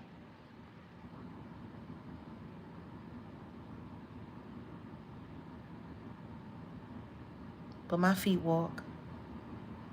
I stand on them. Sometimes they hurt. And I just keep walking and keep standing until they feel better. See?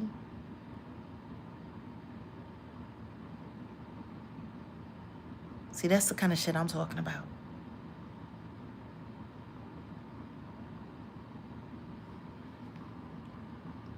God ain't gonna give you nothing more until you learn to appreciate what you already have. So I'm gonna be very grateful for every moment that the diddler is not on the street. And not because I want him in jail, but because I think he's a menace to society. And every day that he is sitting in timeout, that is a day that he can't hurt another woman. That is a day that he can't terrorize another woman. That is a day that he can't put his foot and his hands on another woman. That's a day that another woman isn't sitting there being coerced into gargling some sex workers semens. That's another day that a child isn't being misled to act just like him. That's another day that another artist isn't being robbed. That's another day. Like, are we not grateful? Great is thy faithfulness. Are we not grateful? Are we not grateful for the break that society is at least getting right now?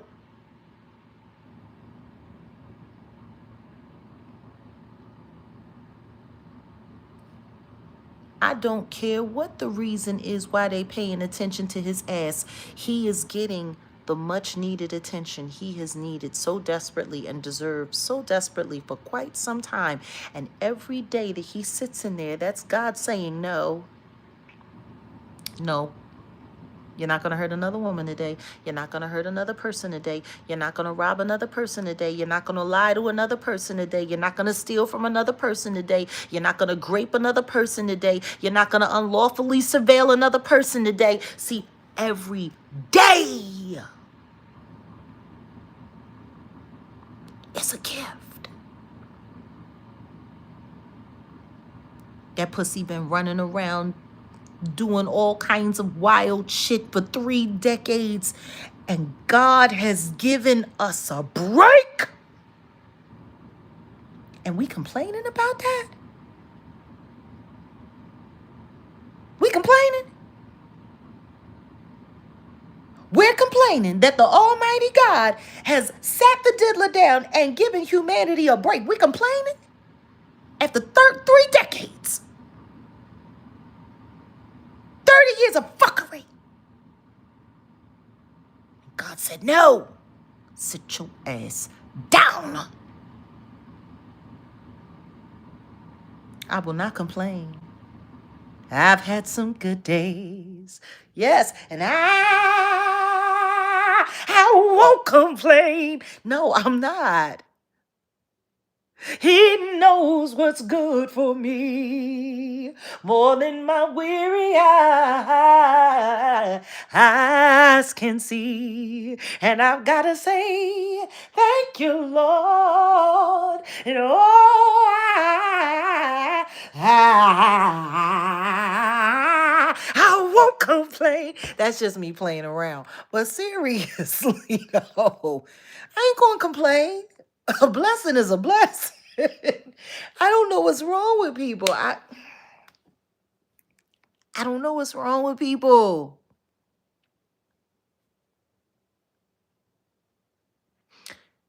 We all have to be accountable.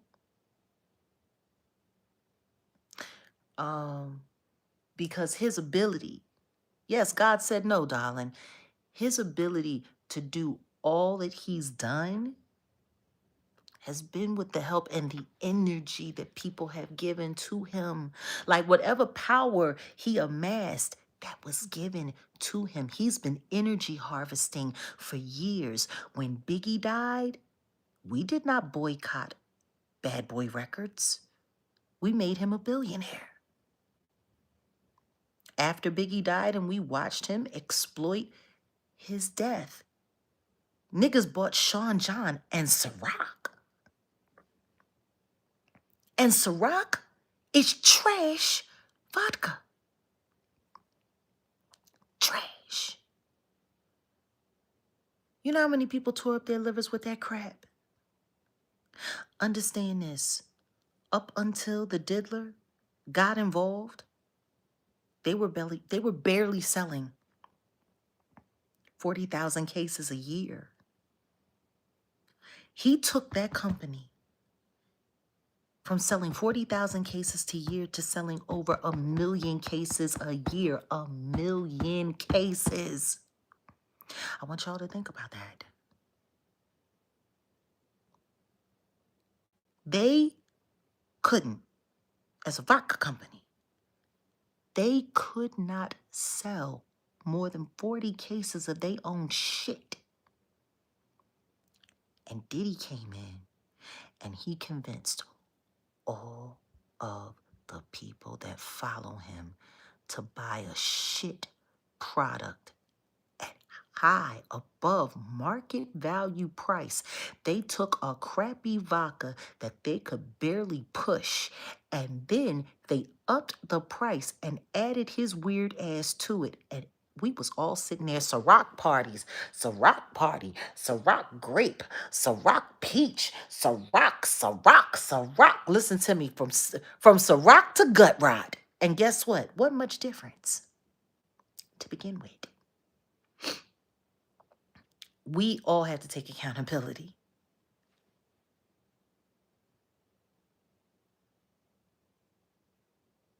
Like, I mean, I kind of agree with you, Noah. The jury is still out on the real Kanye West. The jury is still out. Uh, but let's just be honest. I've bought my own fair share of bottles of Ciroc until I spoke to someone who worked for the company and he told me the truth about it, and I never bought another bottle.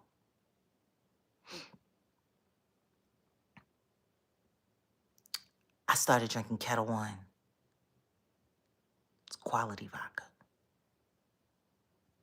Quality. That's the kind of asshole he is.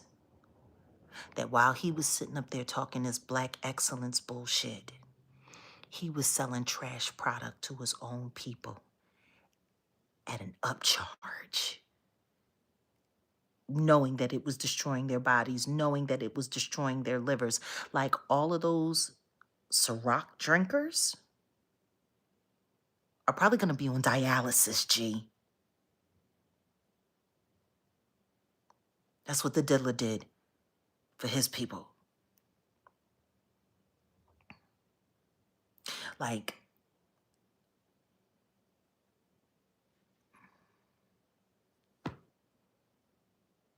let's be grateful. Let's learn to be grateful for what we have.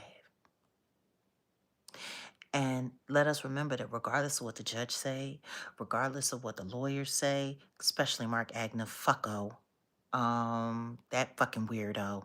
He is such a fucking weirdo. Like, I really don't like him. Of all of his what's the other one from the TNZ? The Garagos. He's a fucking piece of shit. He's a fucking piece of shit. But I think Mark Agnifilo even worse. Like Mark I'm just gonna call him Agnifucko. Because he gonna fuck around and find out. I got a feeling. Mark Agnifafo. That's what I'm gonna call him. Mark Agnifafo. Mark Agnifafo. That's what we gonna call him. Mark Agna fuck around and find out. Like, that's what we gonna call him. Mark Agna Fafo. I like that. I like that.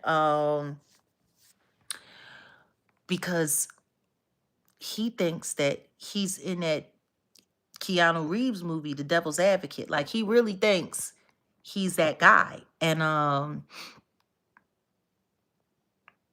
there's a cold place in hell for piece of shit lawyers like him.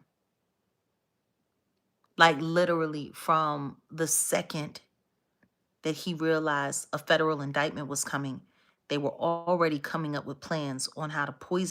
So bad out there. Picking a bad jury would be easy to do, and finding a good jury almost impossible for the prosecution to do, which is kind of crazy because the prosecution should have beefed up everything that they had to do, because they should have known what the scheme team was working on. They should have known. Like Natanya Rubin called up there. Natanya Rubin, she wrote letters. She told them, "Yo, this is what he did during my trial, and not just her trial. That's what he did the same. He ran the same play with Mark Curry's. Not Mark Curry, with Kirk Burrows' trial. He's been running on Ricos for decades. G.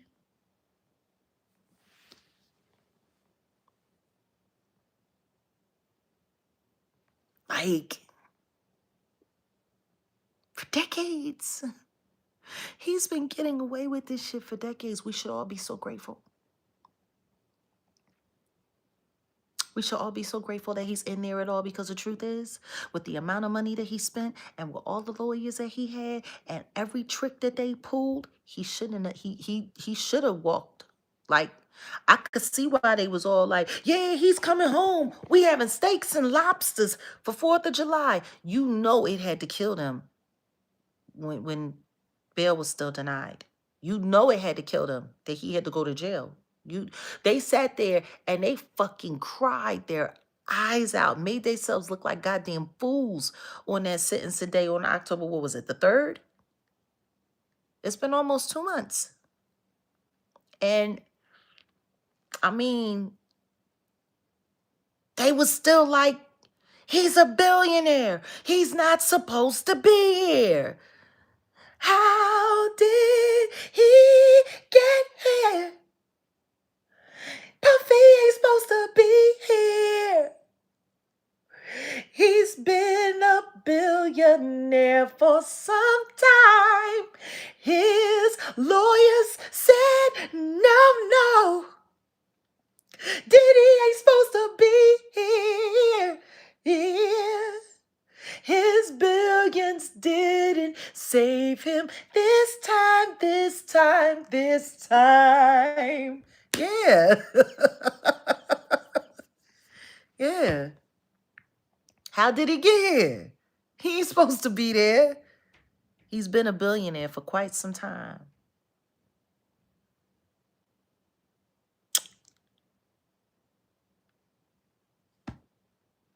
His lawyer said no. Diddy ain't supposed to be here. But his billions didn't save him this time. Not this time. His ass went to jail. Do not pass go. Do not collect $200 million. Take your ass straight to jail, punk. And drink that Ciroc gut rot, that toilet rock. And enjoy serving them meals and washing them trays. It's his turn. See? Gotta be grateful for what you have. Yeah, that toilet rock. Rather than that, from Ciroc to gut rock. Toilet rock. Yeah. That's what he on. And who knows who God will bless next with the gift of reality. See? I'm sure a lot of people thought a lot of things. But see, that's the beautiful thing. Because man can think whatever he wants, say whatever he wants, do whatever he wants. When God steps in, when God steps in,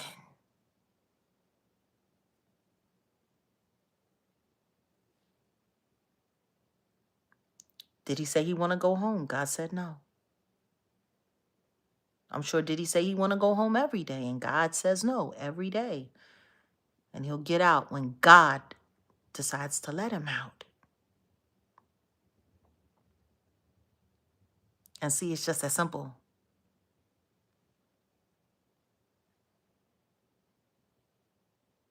That's what it is. God gonna open up that door for him when he's ready to. Just like God opened up that door for me when he was ready to. See, that's the thing. I ain't gotta wish nothing. It ain't in my hands. This is God's work.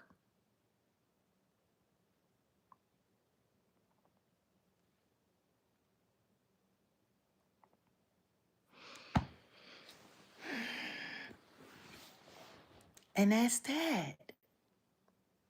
So we've been here for a while.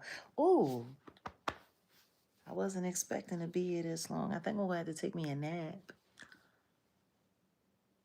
I mean, I'm sure his kids are going to keep saying that he coming home. I'm sure every day they're hoping that he comes home because every day that he's in there is every day that Janice is control of the money. And Janice is not as good with money as people might think. And Janice is just as greedy as her son. She taught her son how to be the greedy bastard that he is. So I'm sure that the kids needing him to come home or wanting him to come home is probably like they're finally understanding how Mace has been feeling all of this years because Mace was trying to get his money and he couldn't get it out of Puffy Mama hands either. So now, now the kids, they got to go through the same thing. See, this is all good. Listen to me. Listen to me. Spare the Amex, spoil the child.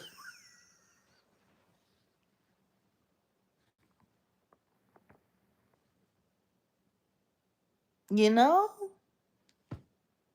Them kids ain't worried about that man coming home. They worried about having their way. Like, I think people keep forgetting this isn't a family.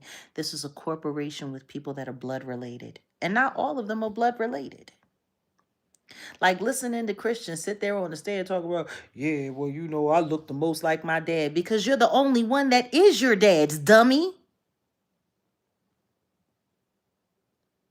Your brothers don't belong. Your brothers ain't. Stop. Like Quincy's your brother because y'all had the same mom. You can claim Quincy. Quincy's Kim's firstborn. You came second.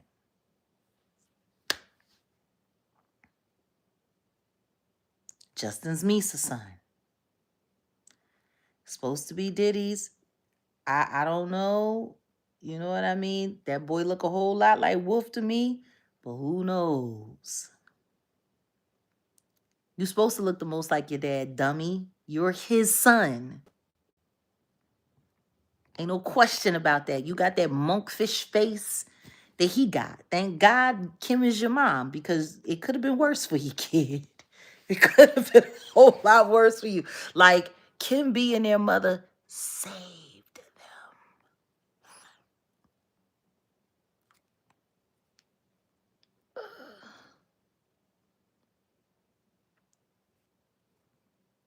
Thank God Sarah looks like Sarah look. That's why Chase looked the way she look. I mean, Chance. It's like, yeah, he looked like a monkfish in the face. He's always looked that way. He's all. What y'all want to do? You want to be ballers? Like, he always looked, you know. Mm, mm. Anyway, like I said, let's be glad that Kim was a mom. Let's just be glad. But whatever the case may be, this is what they got. And everybody just needs to be worried about serving God and worrying about what God wants. Right now, he's where God wants him to be, and that's just sad. And that's how I deal with that. Like, I've been seeing videos about, oh, Jaguar, the AI videos. Jaguar Wright was one of the people that thought he was going to be this. And no, I'm not. Stop lying on me, computer. I had no idea what he was going to get, what it was going to be. I never said that I did. I never put it out there. And even if I thought or knew, I still wouldn't have said anything. But now, hopefully, AI land can hear me and they can hear how I truly feel about it. However long God sits him down is however long he sits down. And I'm grateful that the world has gotten a little bit of break from his tyranny. I'm grateful for that. And that's just that. Stop talking about a six-pack of white women. Y'all is a mess. Yeah, the six-pack of white women. Yeah, that's Garagos. Jesus. Lord. Insufferable. But on that note, I'm gonna get ready to get out of here, guys. It's been cool hanging out with you. And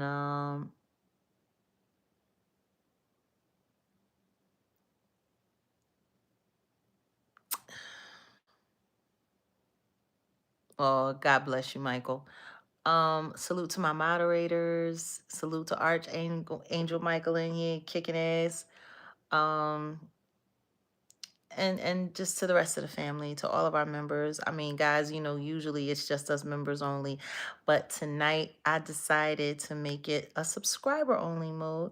So, you know, if there's some more people that want to come, we not talking about Westmoreland. We not talking about Westmoreland.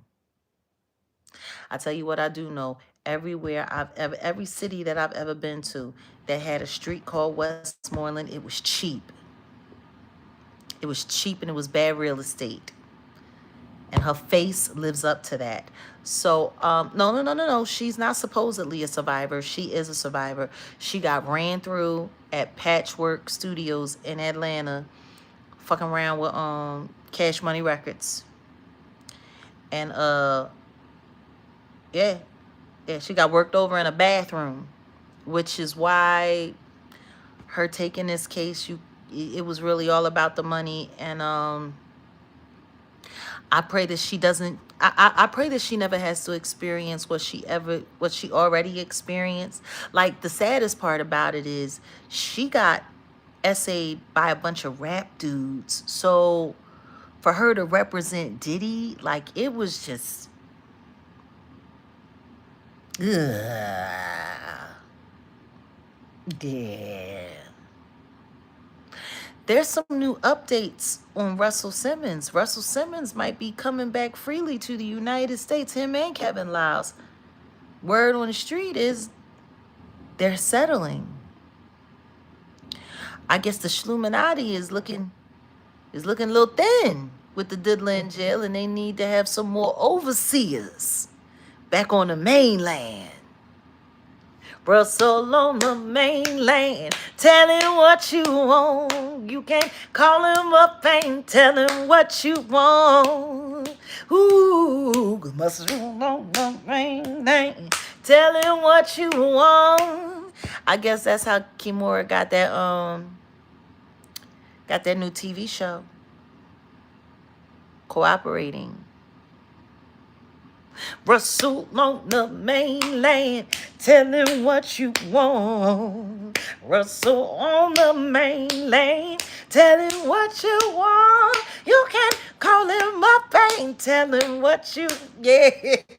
Yeah, see now, you ain't got to go back to Bali no more to get bad advice. Taraji, looks like Russell's coming back. Yeah, that's pretty much what it's saying, Alina. Billionaires can do whatever they wanted to do. Oh, Candace and Tucker? Yeah, well, you can only hold your breath for so long before, We gonna see what the dealie is. I think Candyland might have been mad at my last show. Cause she was supposed to have been gone and then she came right back just like I said she would. She went away for her Thanksgiving break. And I guess she's not that in fear for her life anymore. She's back on the air. I'm so happy for her. I'm so happy for her that she feels safe enough to come back and gaslight the world into paying her legal fees.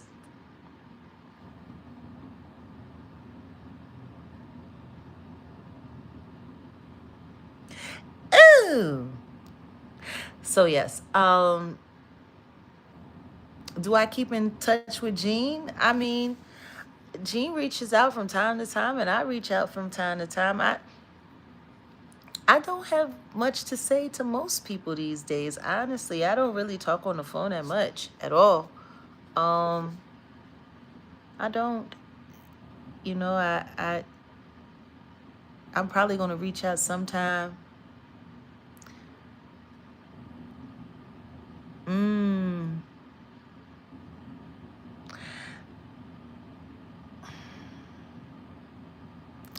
What I will say is that everybody has their own way. Everybody's responsible for their own self. Everybody grown. What I will say is this. If there ever comes a time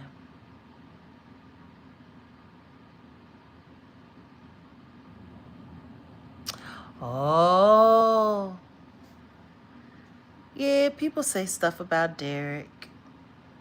And you know what? Derek don't get no damn. Derek has been called everything from up to down, and the only thing that Derek cares about, well, I'm not 49 yet. I'll be 49 in May. It's coming. But thank you. Appreciate you.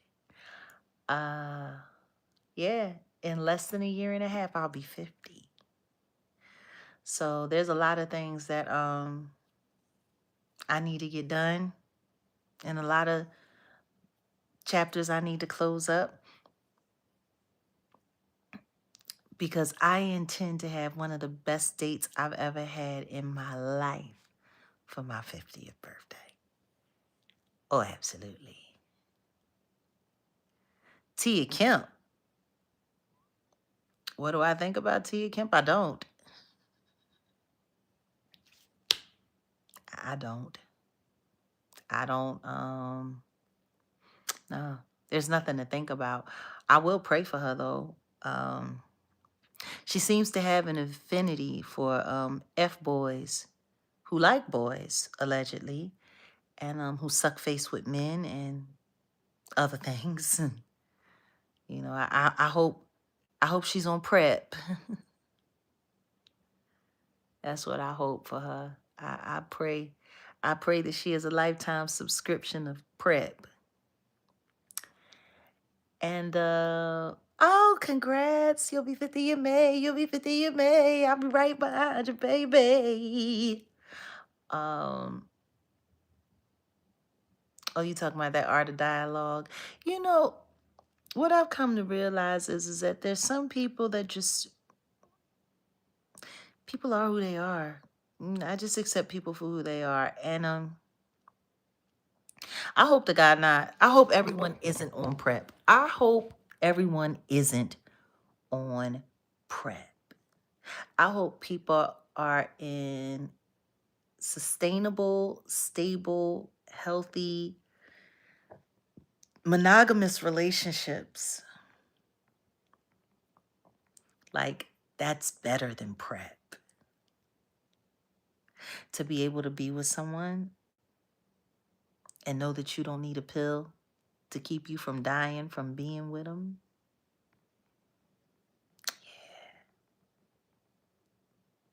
That's amazing, to just be with someone and to not have to be afraid that they're lying to you.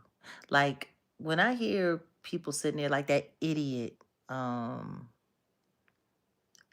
Bacalis, ain't that her name? Bacalis, some shit. You know, it's so funny. I looked at her cousin, Gloria. Bacalis and Gloria. One of them is named after rum,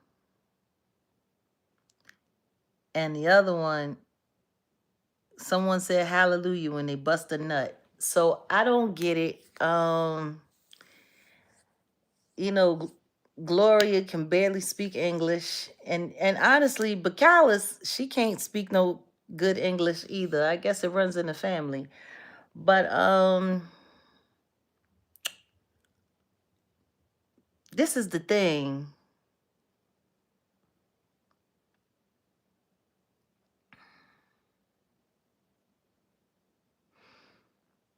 The both of them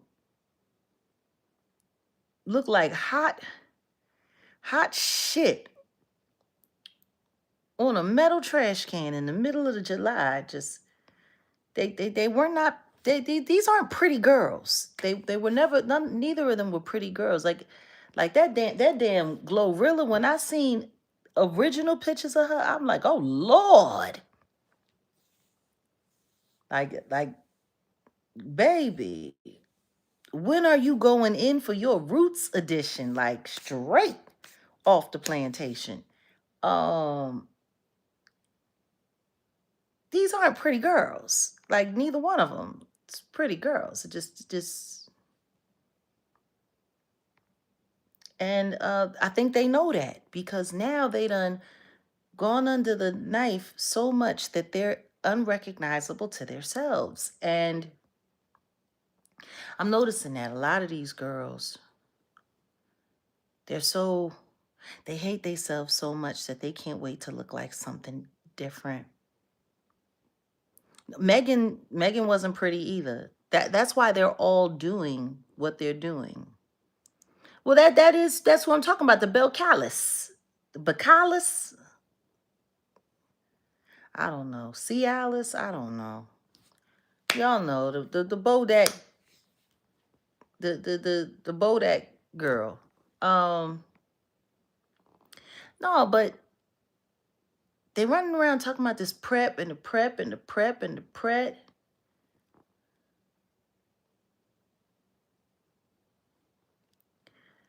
I don't know what she's scared of. Nikki was never an ugly girl. And that's the funny thing about it, because like when you look at Cardi's work that she had done, like a lot of the work that she had done, it's almost like she was really trying to look like Nicki Minaj. Nicki Minaj was always a pretty girl. There was nothing wrong with her. She reminded me, like, I liked her original self, like I liked Little Kim's original self. There's nothing worse than a woman that can't love herself for who she is.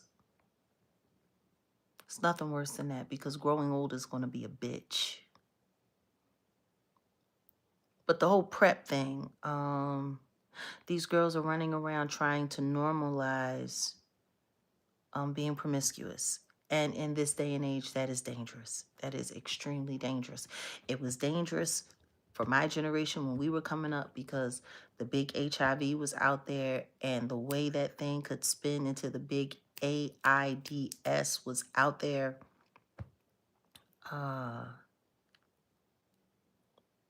You know, it's wild to me because it's gotten even more dangerous. So to sit there and to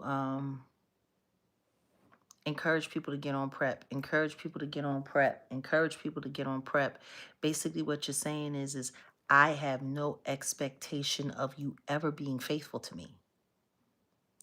I'm going to drop my standards all the way low. I'm going to drop my standards all the way to the floor.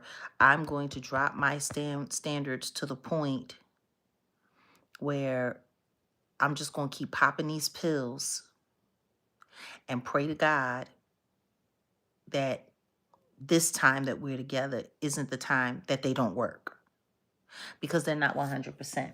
No medication is 100%. But to be able to not have to use protection because the person that you're with is totally faithful to you and you're totally faithful to, yes, Sodom and Gomorrah 2-point trizzo, indeed. And it's insane. Like, you got to love yourself enough to say, I'm not popping these pills, and if you can't be completely faithful to me, I don't want to have nothing to do with you. Meanwhile, the boy allegedly keeps getting found with niggas. Apparently, he liked the boy meat. This boy allegedly like boy meat, and that's why you on the PrEP, because he bringing fecal matter to your vaginal space. I don't like if you on PrEP because he going raw in somebody booty shoot, baby. How about you just stop having sex? Like, if you sitting here going through all of this trouble so you don't get dookie in your vaginal space, then sweetheart, just stop. Go to a sex shop, get some toys, figure it out. But leave these niggas a low pH balance thrown to hell. Like, like, ew, stay away. Stay away. Stay away. These niggas is, I don't know what Ingemar Shine got going on, but I'm gonna tell you something right now. I don't want to hear her come back. That bitch can't hear, and she can barely fucking talk half decent. I'm not trying to go to the Special Olympics of rap shows. I'm not. And you can say I mean, but if I want to hear a bit, like, I'm not trying to hear all of this shit. And I'm not giving everybody a participation fucking, I'm not buying participation tickets. Like, it's just not happening. The fuck out of here. Like, no.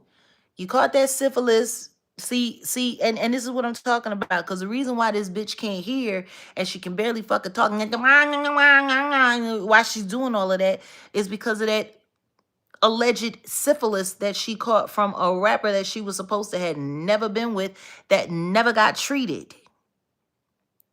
You see, if somebody needed PrEP, it was that bitch. Yeah, the Special Olympics of fucking rap shows. Like, no, I'm good. I'm over. Like fuck Ingemar Shine. Like, for real. She a whole ugh. Ooh, where was the PrEP? Where was the PrEP for that bitch? Because that would have saved her hearing. I mean, ooh, yeah, not good. Not good. Mm.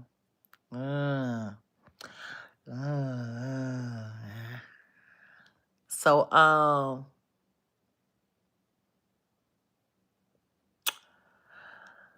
yeah. That's it for me, y'all. All right, we done laughed enough. We done keyed enough.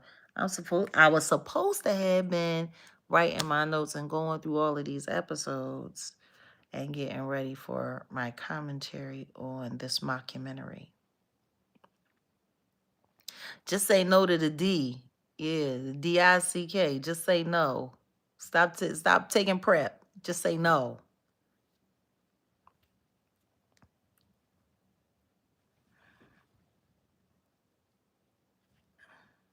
Get a toy. Work it out. Learn how to love yourself. And this way, when you talk, you ain't got to worry about nobody telling you how stupid you are. It's just you and your toy. Your toy ain't going to say nothing. Maybe they get these robots. Since these girls like, getting bust up all the time. Maybe, Elon must get these SEX bots going, and then they can just jump all over them. And they got to probably worry about, I don't know.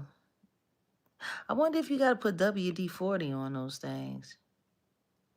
Like, can you imagine getting a yeast infection because your SEX bot was leaking off coolant?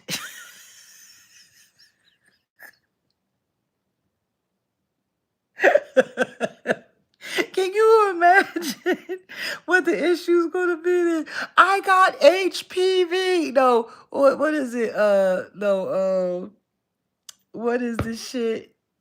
Oh my goodness.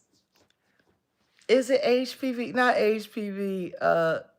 Not BV. The freaking inflammatory pelvis something.